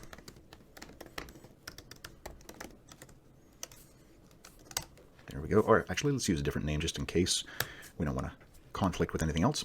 So here's my function, console log function y. Okay, and we'll do our module.exports to say that I want to export y. We could have other things, again, that could be private. So let's create something pi 3.14. There we go. Now I've got something called pi. This is a constant. It's a variable that I could export if I wanted, but right now I'm just going to bring out y. All right, back to our app.js. If I wanted to use this, one way I can do this, I can say require, we're going to import something. Starting in my current folder, I'm going to go into module 2 and then Bubba or bubba.js. I could also say bubba.js, and this would work either way. Now I can call that function y. I'm going to go back up one level, and we will run this again. There we go, the function y, it ran. Okay, great. But there's a shortcut for this. Because in my package.json, because I defined main as being this file, all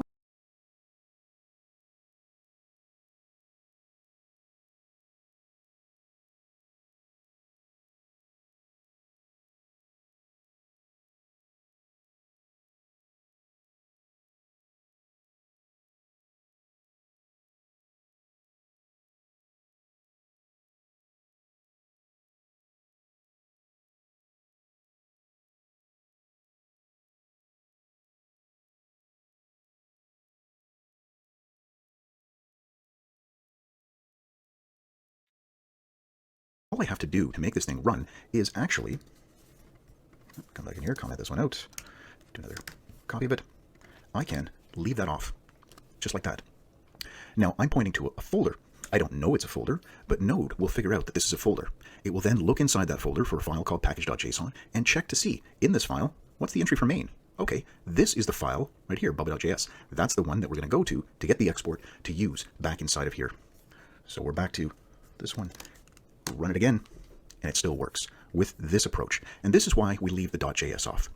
We need to start it with a file path to say it's something local, it's in our project, it's not one of the core node modules, but if you use the package.json, you don't have to specify a file name at the end. You just have to point to the folder, and it will consider this to be the module.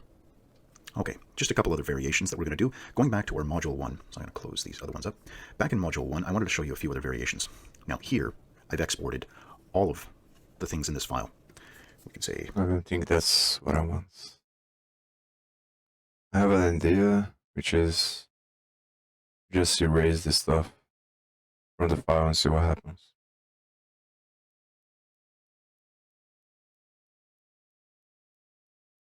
I'll copy first, obviously.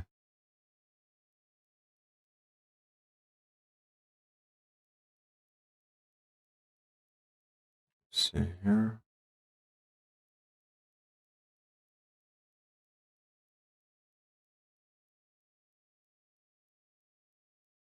Huh.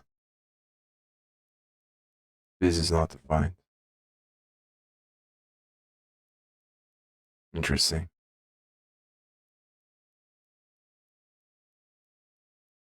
So without this, it's kind of like I suspected, because it is what makes more sense.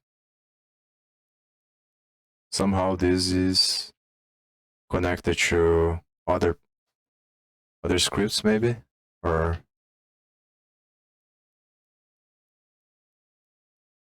because these exports is probably sending whatever is happening in the function somewhere else. I just need to understand how I can know the connection there.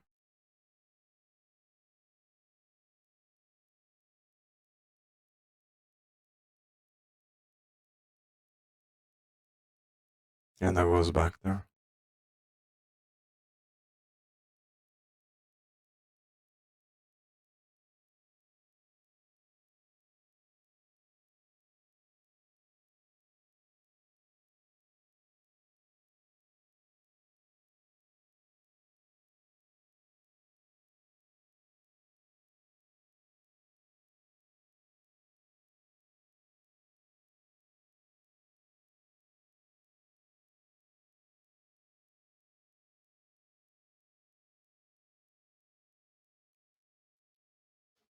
It is similar to the thing that the guy was explaining there, where I have this module.exports. So probably there's a file in the Node.js or TypeScript or something like that called const, then whatever the name of the function, and then equals to that, to object or something like that.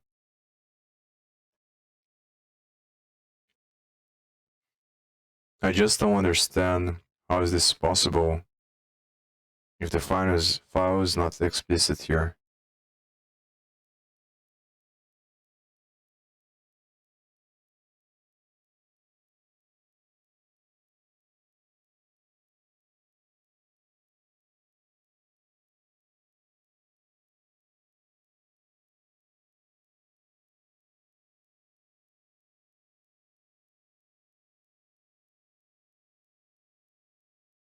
So I need to understand this because it's important.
up your code in different files or modules.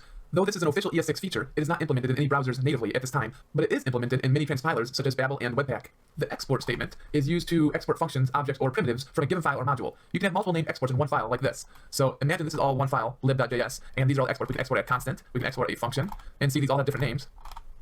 Then you can import the functions, objects, or primitives in another file. So here we're going to import part of this module in another file named main.js. This can be done individually or all together. Here we're importing the exports individually. We're importing just square and diag. So here we're not importing the square root constant up here. However, you can also import the complete module.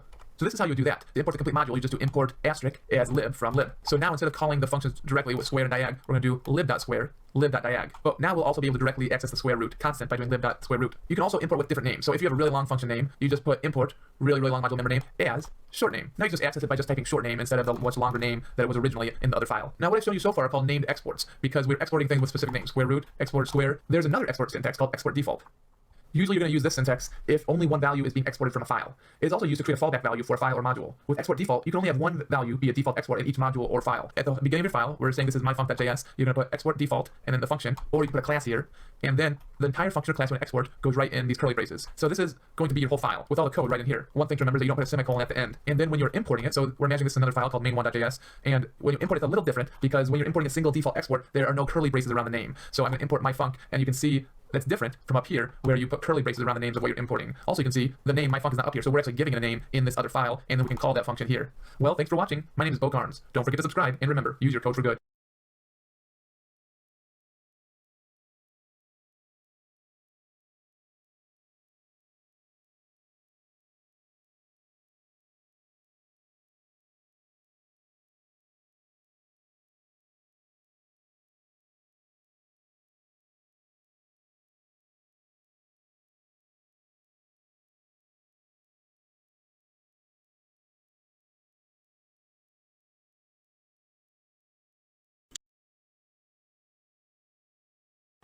Go. Hey everyone, my name is Yazin, and today I'm going to be talking to you about Require.js. Now, I only learned Require.js a couple of weeks ago, and I was having a really hard time trying to piece everything together and navigating the Require.js website. So I thought I'll do a quick video to kind of show you guys how I finally figured it out. So to get started, what is Require.js? Now, if you look at their website, it says Require.js is a JavaScript file and module loader. It is optimized for in-browser use, but it can be used in other JavaScript environments like Rhino Node using a modular script loader. Ooh. Wow, that is a mouthful, man. First time I read this, I was like, okay, I have no idea what the heck that all means. Which is why, instead, I think it'd probably just be easier to show you. So before that, why another JS library? There are literally hundreds of JavaScript libraries out there. Why on earth would you want to use another JS library? And I thought the same thing initially, but Require.js is pretty amazing. It's pretty sweet. So let me go ahead and show you why you'd want. That's probably the stuff that they are using in the how to study to understand better. It's probably using this Require.js to load the stuff that is exporting to the file, to this file here.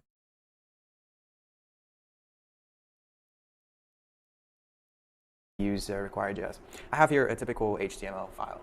It looks something like like this with your head, probably have some style scripts up there, and you'll keep your JavaScript down at the bottom like a good boy would, because mom always told me to put my JavaScript at the bottom of the page, and that way it doesn't block up the page. Let me see if there are other scripts here that I didn't see before.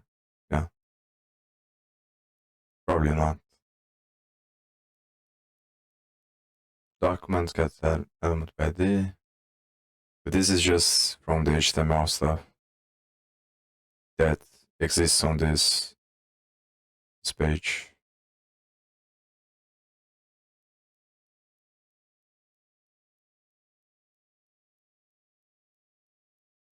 And the nodes and the edges and stuff like that is being created through the export statement in that script, which is being loaded in the browser probably with Require.js.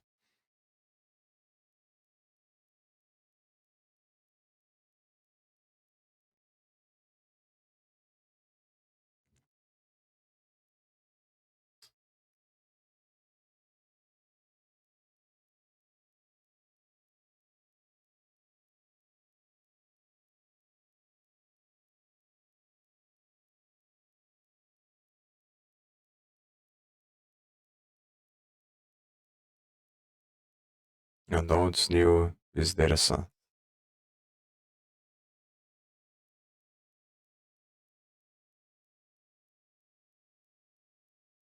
But one thing you'd realize right up front is that you have a ton of JavaScript files, so that looks horrendous. And at the same time, dependency is kind of inferred here. So the first thing that loads up is jQuery, and then you've got some Bootstrap goodness, some jQuery plugins, and some Bootstrap plugins, drop zone, food table, and a number of other different modules that you can use as well. I do apologize for the sudden change in page, but I got interrupted no less than 3 times. I didn't even think I'd continue with this, but here goes nothing. Anyway, so yeah, bad index. For an example, I've just written a quick script here that loads once jQuery loads, and it simply changes the foo span I have over here, and it just has changed by jQuery. So if I run something like this, yep, that's this file here. If I do a quick run, you'll see that the text is changed. So that's changed on the fly by jQuery. So I'm going to compare this bad example. This is how you would do things in the past with a good example using require.js. This is the exact same file. I've only included the require.js script, and then you'll see something here called require common, and it requires a page/home. I'm going to get into the details here, but this essentially does the exact same thing without the 25 bajillion files, script files down here. Let's do a quick refresh there as well, kind of compare, just make sure it's working. So that's working as well. So let me dive into this. The first thing you'll notice is you've got script, src is assets.js lib require.js. So if I go to assets.js lib require.js, that's just a typical require.js file that you download from their website. You'll also notice something I haven't seen with a lot of other scripts, and that's data main. And it says assets.js common, and that's this file over here. So this file is basically the first thing that gets loaded into require.js once the require.js library is actually loaded. So the first thing it does is it loads up this file, and it typically includes some configuration parameters. So you call require.js.config and you pass a bunch of stuff. So we'll go through this now. You have to specify a base URL, and base URL is basically where paths are evaluated from. So in this case, I'm saying Maybe I should search for this.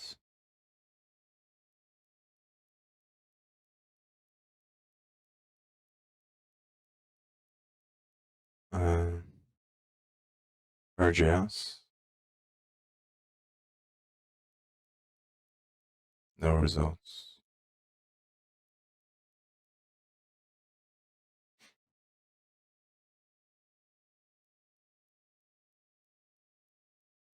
Yeah, that's what's weird about this.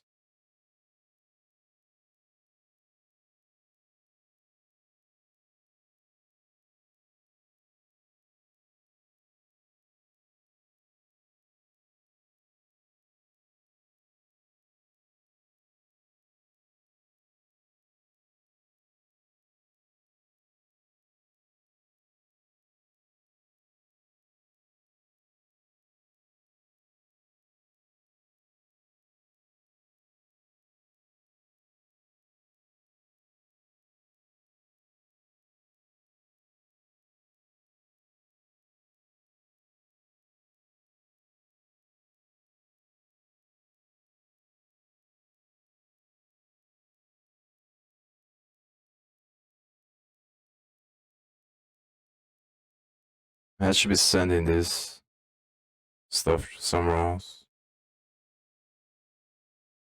Body emitter. Let's look at that.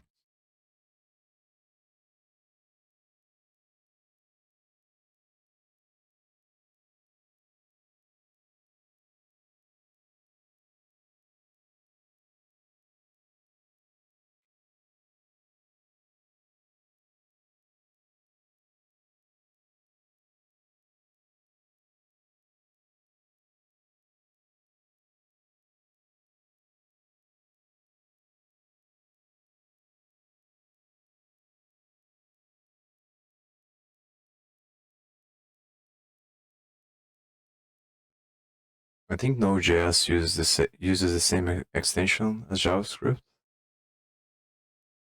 So maybe it's actually Node.js and not JavaScript.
gonna put some music.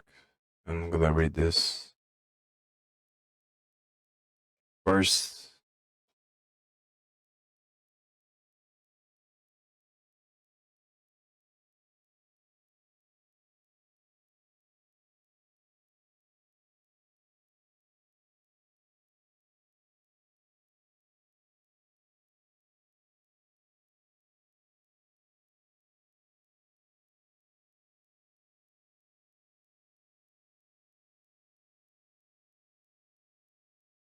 maybe the language is the same.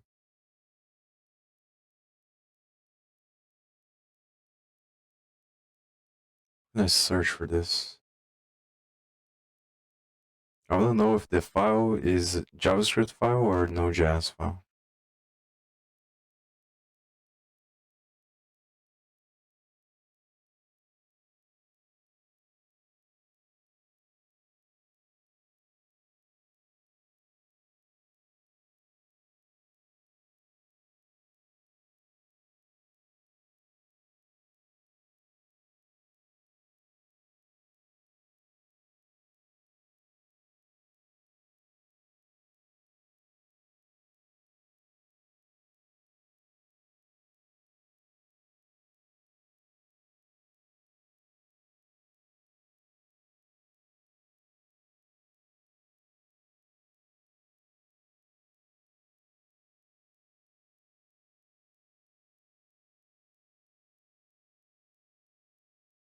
Hmm.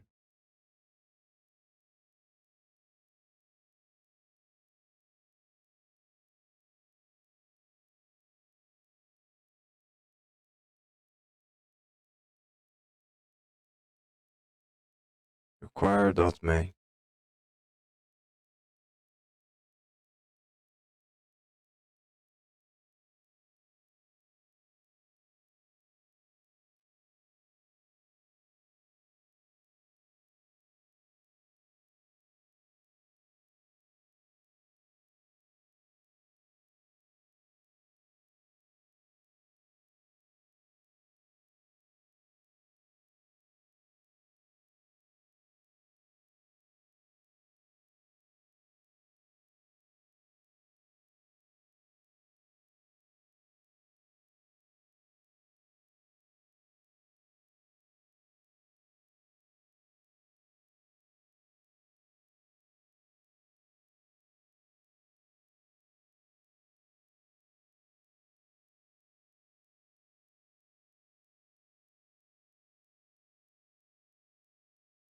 So it should return false.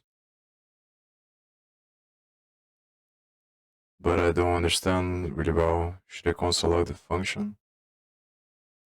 What if the function doesn't have a name? Then maybe I can create the name.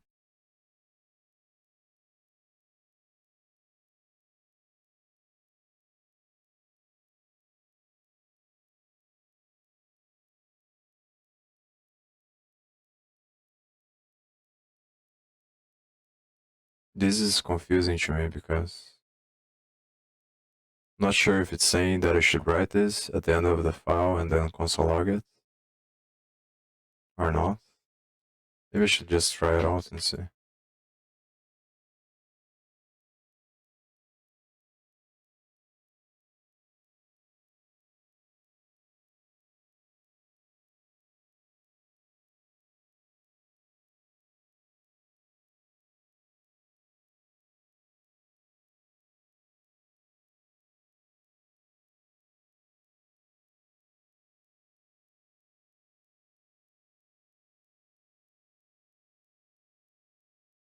Um,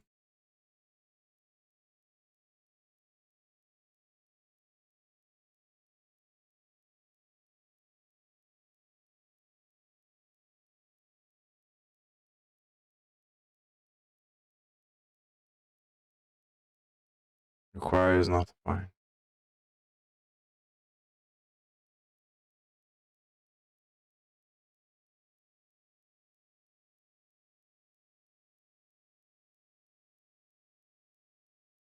So it's probably not Node.js.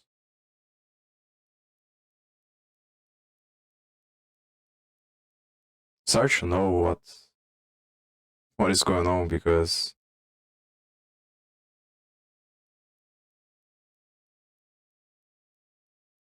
I assume this is a normal JavaScript file, but it's definitely using other things, so I'm not sure, because I know from the library it uses TypeScript, but then it seems from this export stuff is using require.js, and I'm not really sure what's the difference between them. So maybe I should clarify my mind on that first,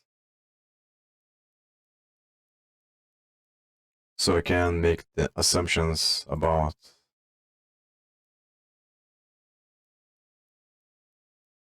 how it's working.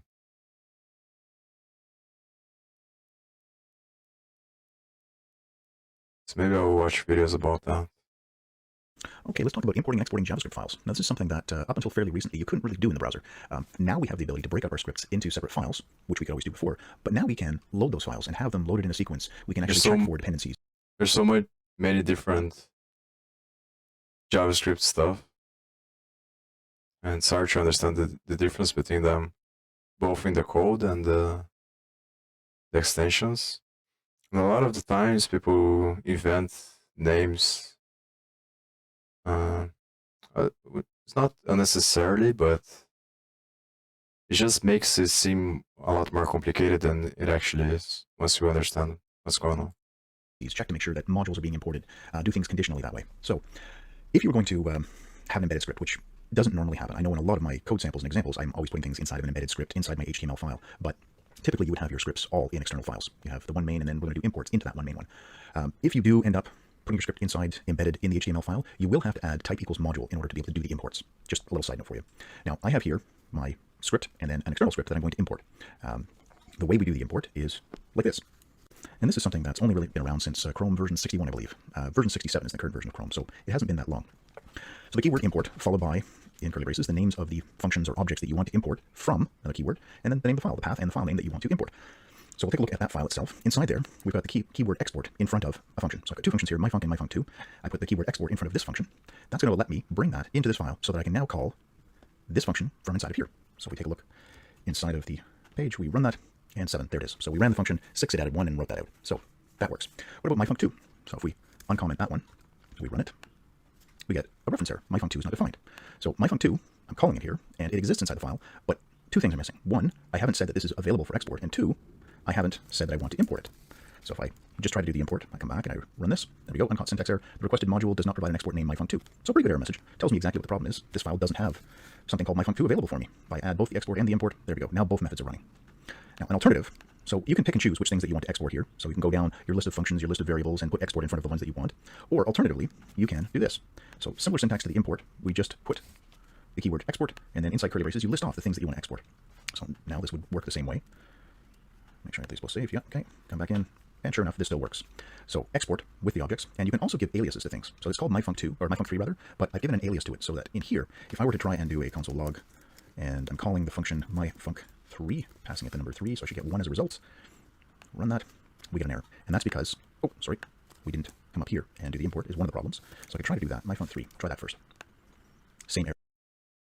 Saying, all right, this is my original file, and I'm calling assets.js common, and any reference to a script that I get is evaluated, as per this base URL right here. So assets.js. So whenever it looks for a file, it says, all right, I'm going to go to the assets.js, and I'm going to look for the file here. If I go into the path, yeah, that's not what's happening there, for sure. This is kind of like shortcuts. So it says if you want to find the underscore library, you can find it under lib. Again, lib is with reference to assets.js. So I go to lib, and you find underscore right here, underscore -amd.min. Notice how you don't include the .js, it automatically assumes that it's going to be a .js file. Then I do the same thing for all of my scripts. So then when I actually need any of these scripts, as you'll see later on, I can just put in this name rather than putting in all this. It becomes especially tricky when you've got version numbers in there and whatever. So it's always easier to just put it down as a path, and then you can reference it with just that name. It's very quick. It's like a shortcut. You'll notice that for jQuery, I first specified a URL. So this is actually the Google CDN hosted version. And if that CDN version fails, it just loads up the other one. It's so simple. You just put a comma, that's it. It loads up the CDN version. If it can't load it for whatever reason, say Google's down, or more likely your ISP is down, like it happens frequently here, Telco, then it will just load up the local version right there. So that's pretty much it. There are a bunch of other configuration parameters, but to get a very basic version of the project up, this is all you need. So just define all your projects right here. So going back to the file, I've basically written a require common, and require is the other type of call that you can have. Require just says whenever you don't execute anything in here until you've loaded up this file right here, which is our common file.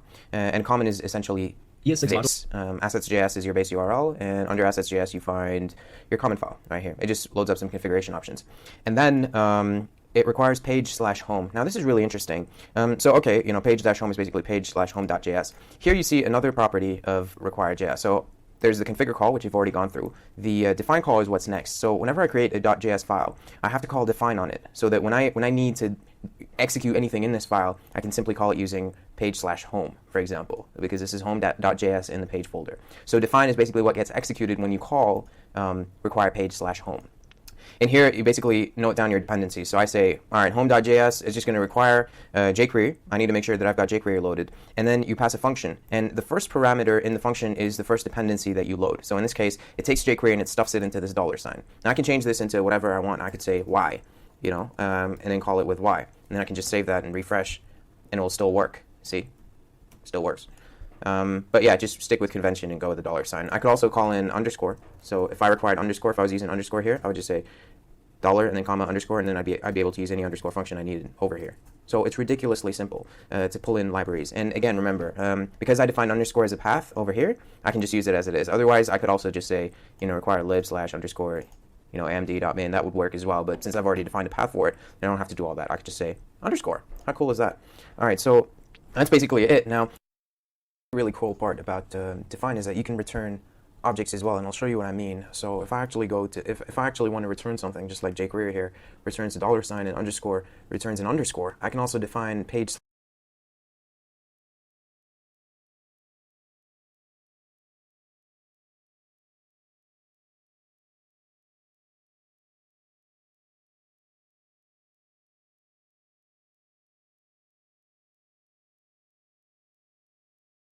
I don't know if there's anything that I'm missing here.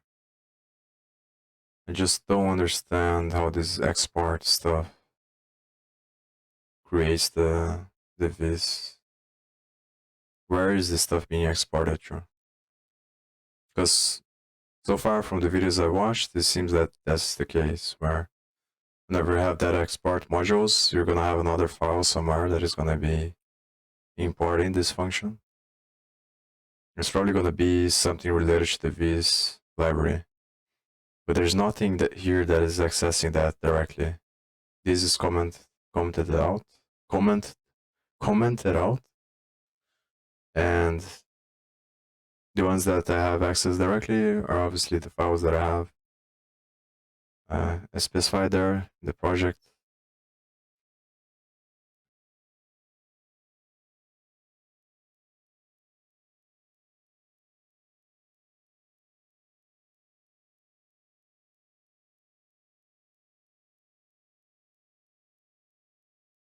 So maybe it's making this object equals, but making object equals export. So whenever there is object here on the file, it's going to be something that is exportable, and it is a module. Or if it's a condition actually.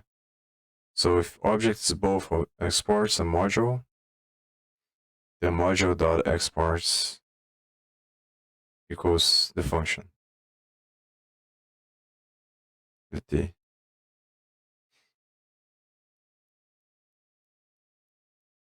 Maybe if I console log T,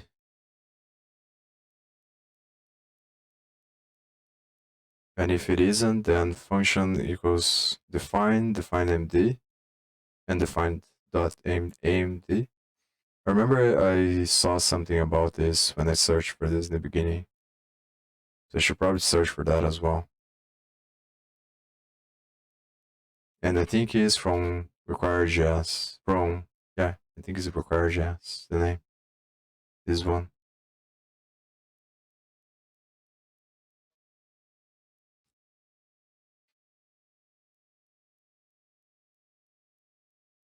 Here, maybe.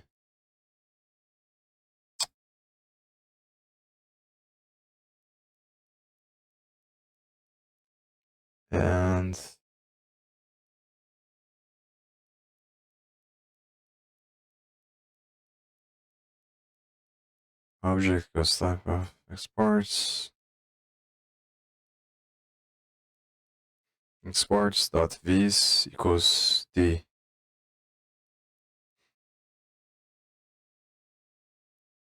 Now e.vis equals d. So this is the part that is probably creating. So d is probably the function here. Yeah, is this function here?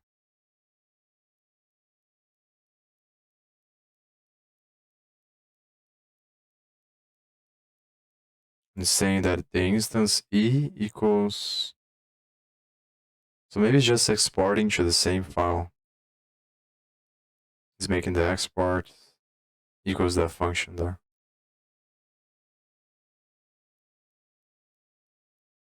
So the instance of this is equals to the function. But then how would you pass arguments? I guess they would be this e here, because this function is returning. So e would be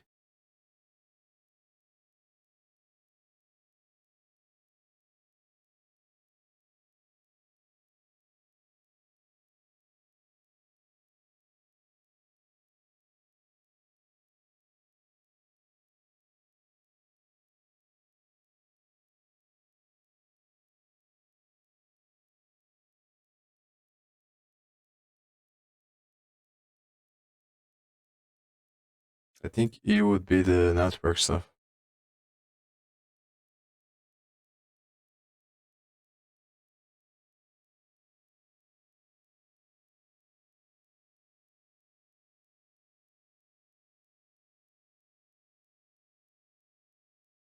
Yeah, but it's using that a bunch of times.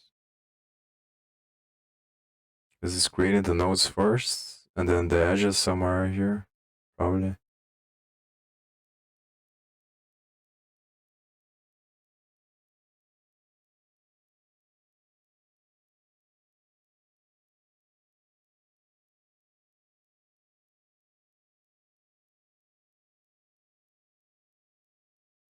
Yeah, creates the nodes, the edges, with the new vis, the options.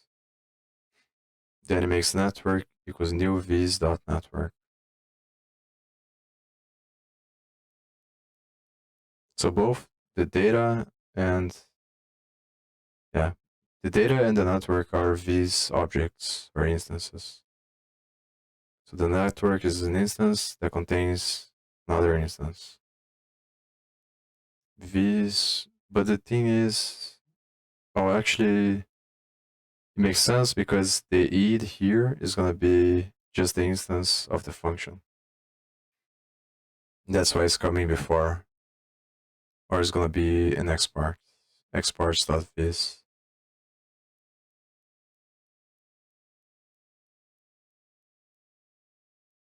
So maybe it's parsing through the arguments there and checking whether it's a function or an object.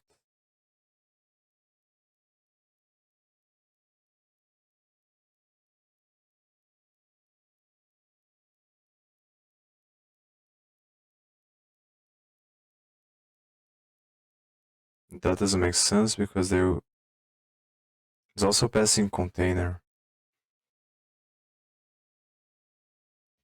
I assume these arguments here are gonna be the e in the bottom there. This e here.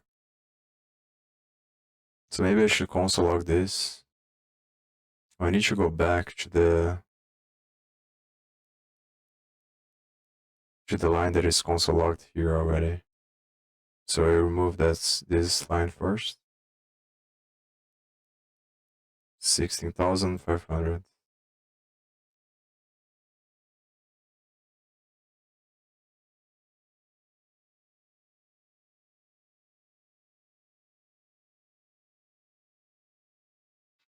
Maybe I don't remove it, I just comment it out. Now I'll go back here on the console log E. But I wonder if it's gonna show me anything in the console. It does show me something.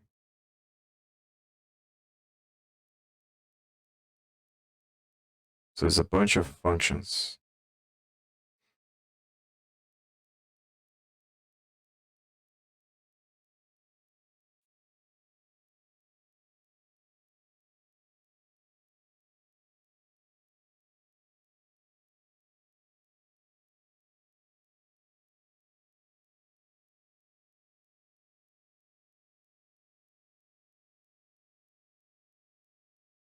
So maybe I can make an argument, the arguments. I can make a variable equals to the arguments of this function, and then I can console log these arguments here to see what they are on each iteration.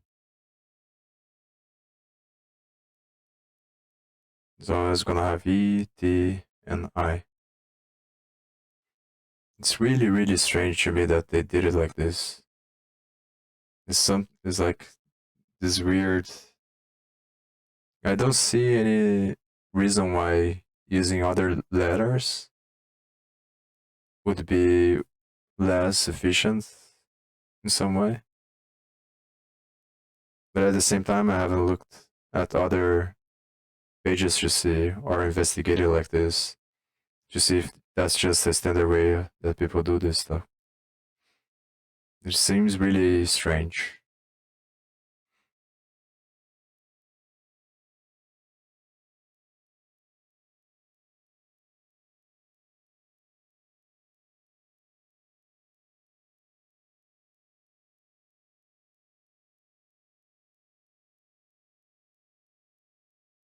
So this is just a prototype for functions, I guess.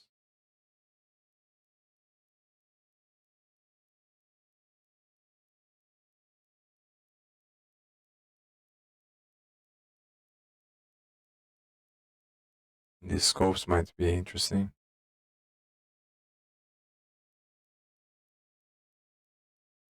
Cancel animation frame, cancel ID.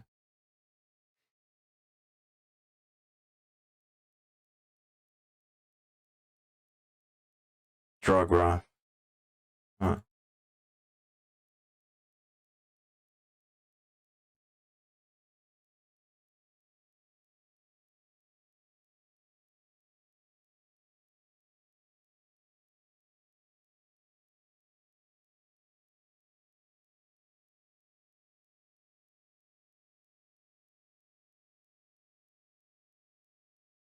So let me go one before that. Prototype scopes. So this is located on this file.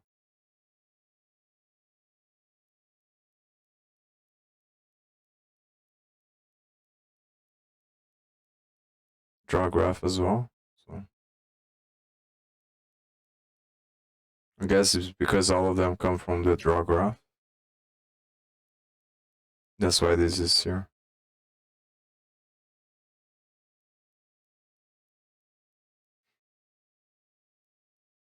But I think this is the place that I can see where each one of them are coming from. So I'm gonna look at them one by one to see where it's coming from. 48. Maybe I should write them down and see. But I guess the first thing that gets created is this. It's gonna show sequentially probably. And it's just one, each E is one instance of this iteration through this function here.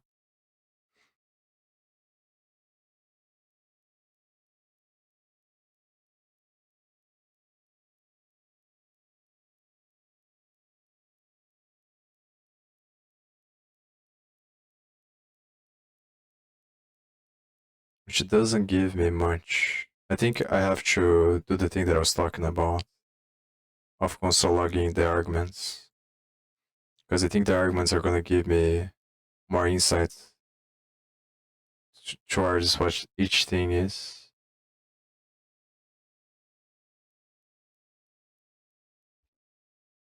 But maybe I'm not understanding this really well.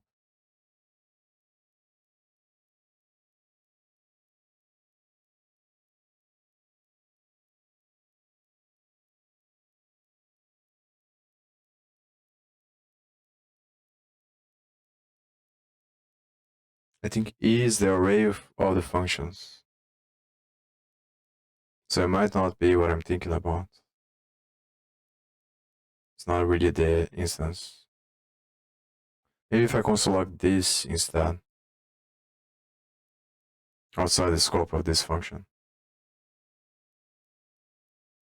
And console log T as well. I think I'm gonna do that.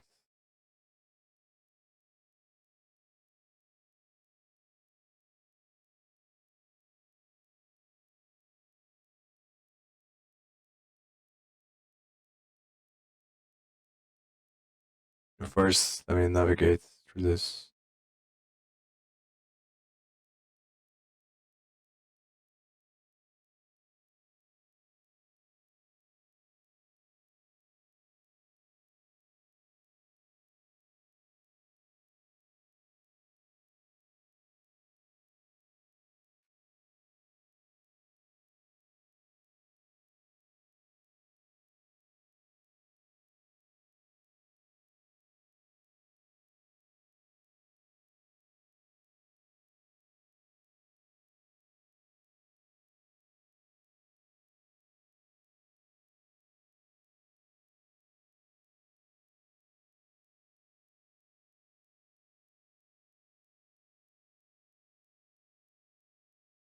Yeah, it's probably just gonna be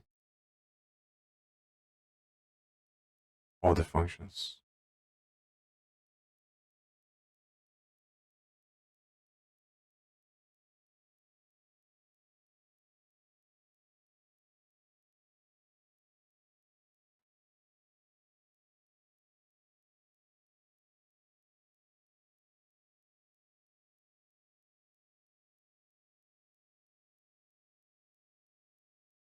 Oh, here it is the on thing.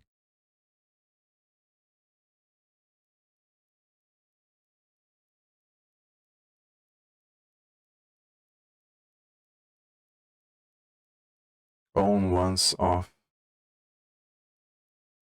I remember seeing this today. I think it was on the body meter stuff on Node.js.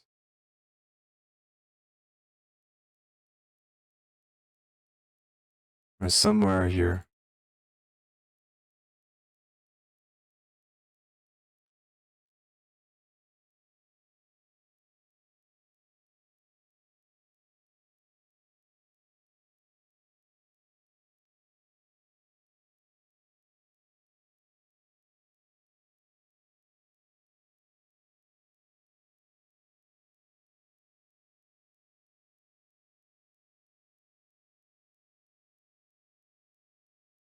Event emitter.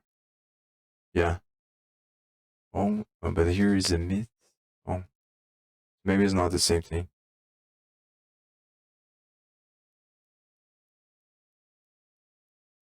I was looking at the browser.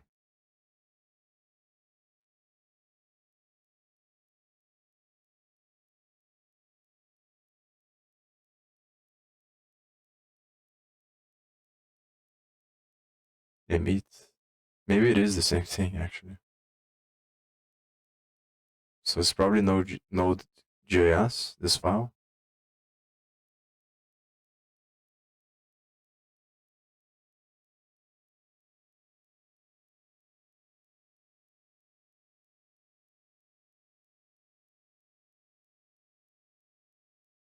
Yeah, but what was I doing before?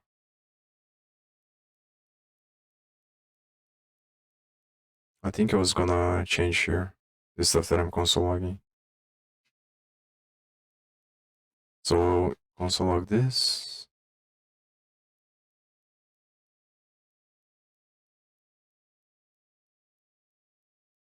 I can't really do that.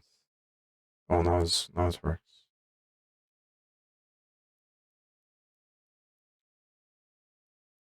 So it doesn't shows me undefined.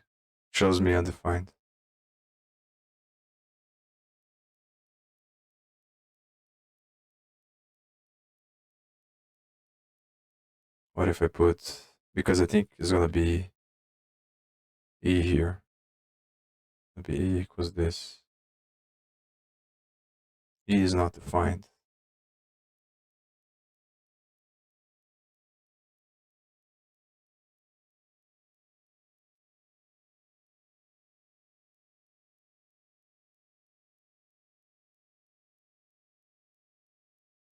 Hmm. Let's move it through here.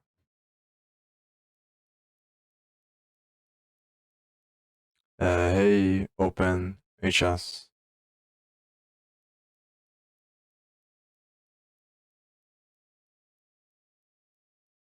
Sure. I'm not very good, but if I know, then.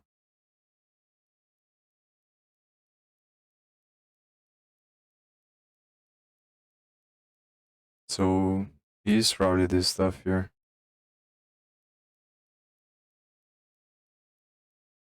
And because the other one, so it has to be this one. It's a window event.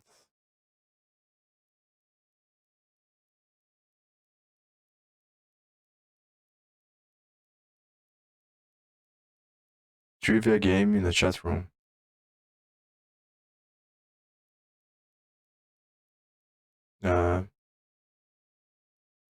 Let me open.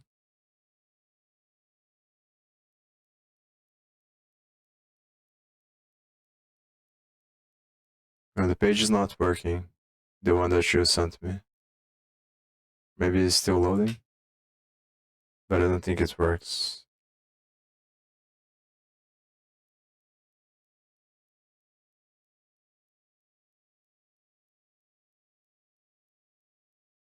But this is your page.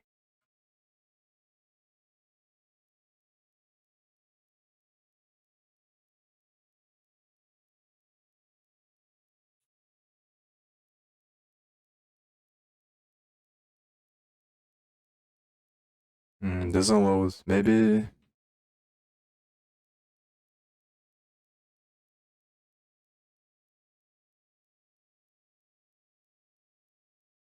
Oh, like this.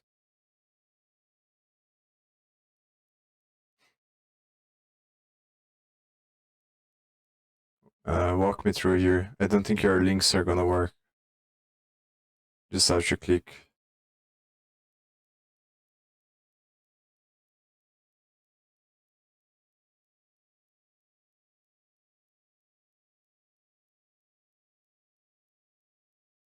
But what's your question?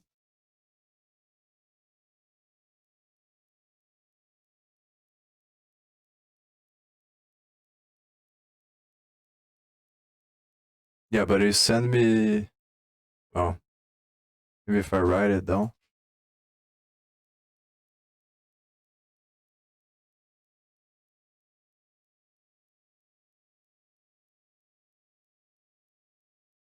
I don't know, man. It's a weird page. I don't know if I can trust it.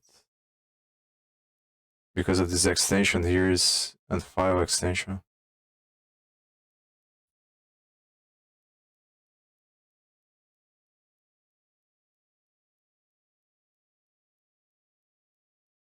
But yeah, you want to build it something like that, but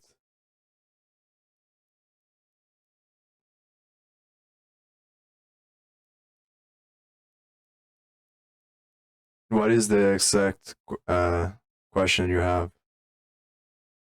Like, is it something specific or more general?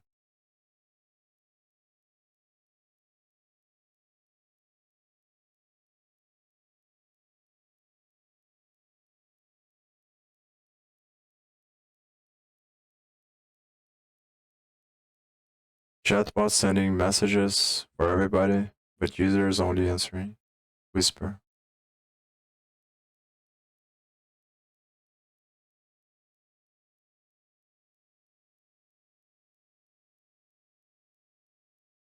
To make you check users' word on main chat channel.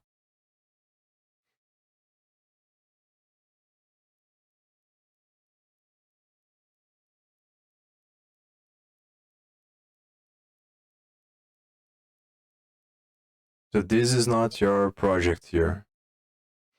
You want to do something.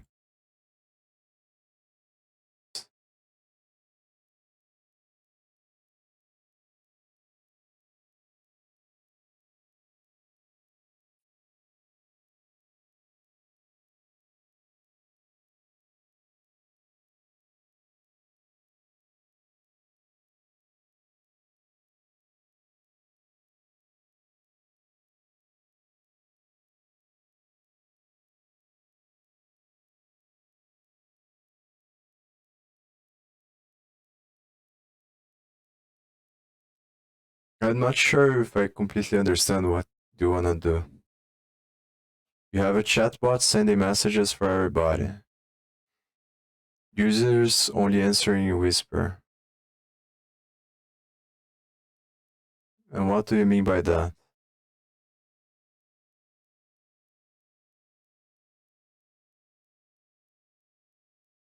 It's kind of hard to know exactly what do you want.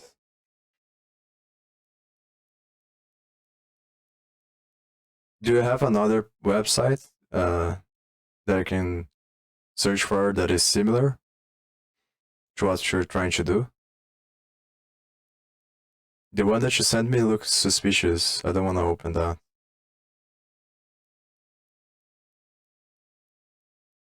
So just like this one.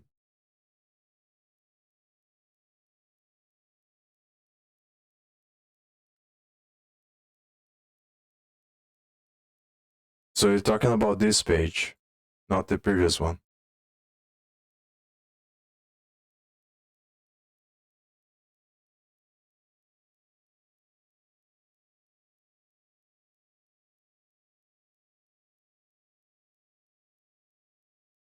This here?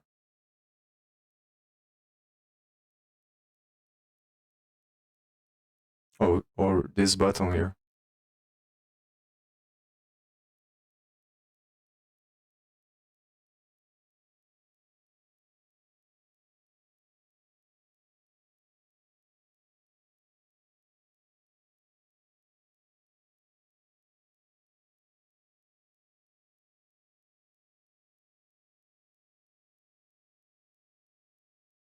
So you want all the users to see the response, but the way that this works, only you can see it.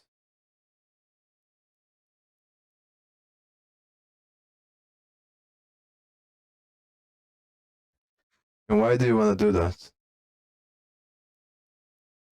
Is it a school project or something like that?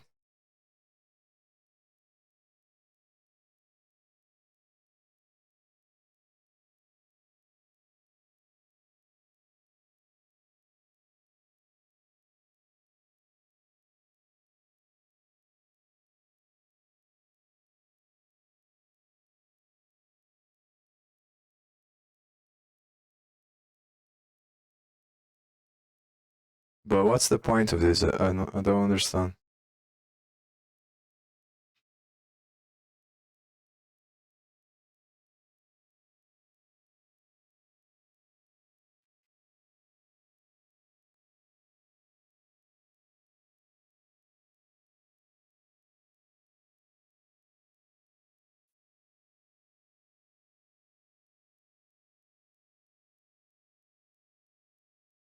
We need to explain what's the idea behind it, because trivia chat game. So what's the goal here? What's the goal and why are you doing this?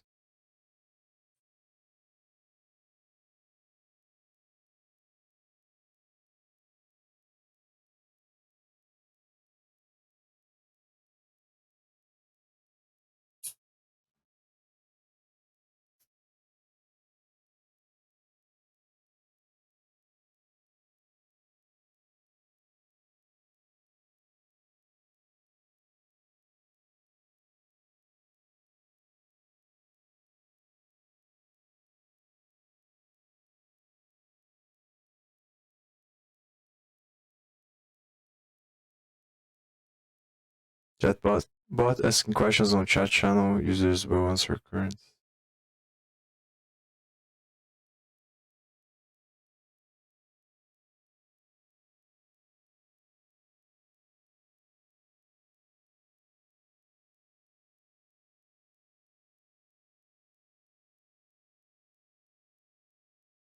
You have to guess the answers? I don't understand, man. In this page, serverbot asking questions.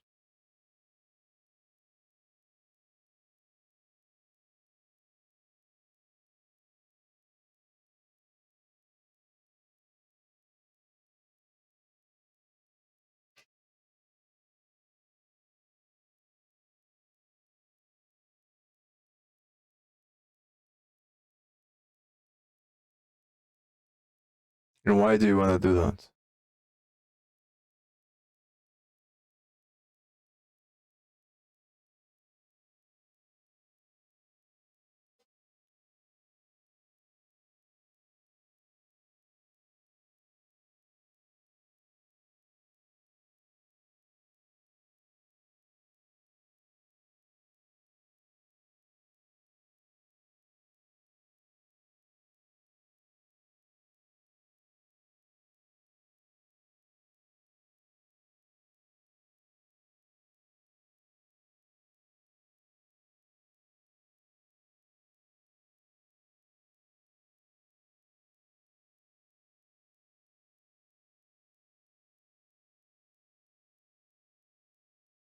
Yeah, but I'm talking about more on the, let's say, macro idea. Not, I understand what you're trying to achieve. I'm trying to understand why do you want to achieve that? What's the point of this game and why you're doing the game, you know?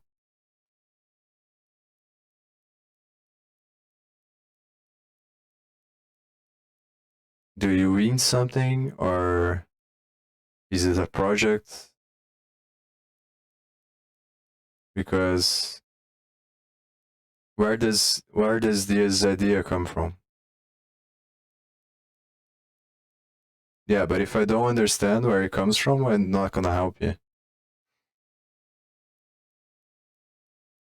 It's up to you. If you don't want to say it, then it's fine.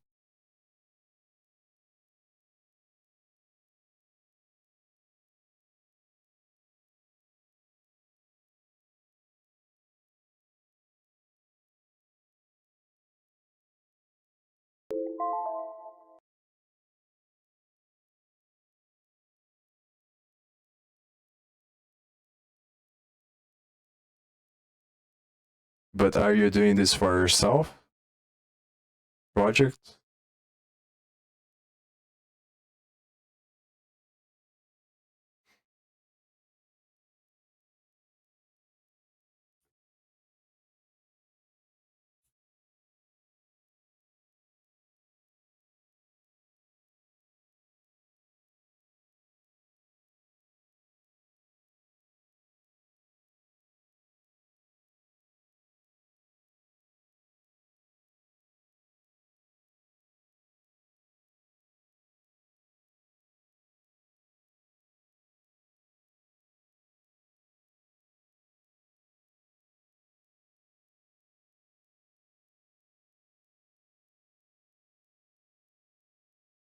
I'm not gonna help you if I don't know the specifics because I don't know you, right? I don't know what you're trying to do and where this came from. So I could probably look into it, but yeah.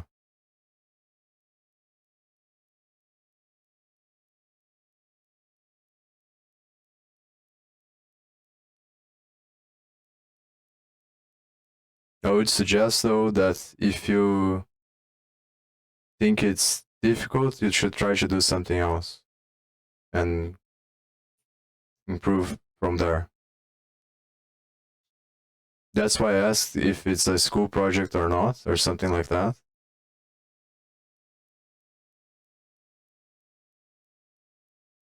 All right, man. Okay.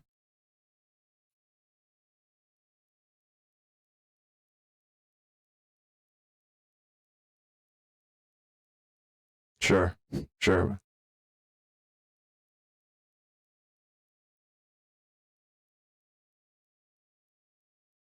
So yeah, I think I'm done here for today.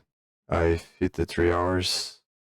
I'm probably gonna search for the differences between require.js and Node.js. And then I think next time I'm probably gonna console log this stuff here. That's how I'm gonna do this, I think, probably. I'm just gonna console log a bunch of breaking points until I finally understand where the things are coming from. It's probably gonna take me a while, but yeah. I think it is worth it. I'm probably gonna learn more. The main thing that I'm kind of stuck on is understanding the connection between, so that's the stuff that I need to understand now. The connection between this export stuff here, which I think I kind of get it now, but I'm not really exactly 100% sure that that's the case.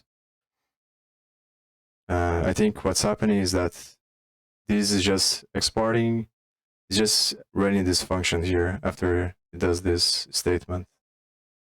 It's just this define.amd that I'm unsure about, because it looks like it's from require.js, but there's nothing explicit that I can think of that's related to require.js based on the other videos.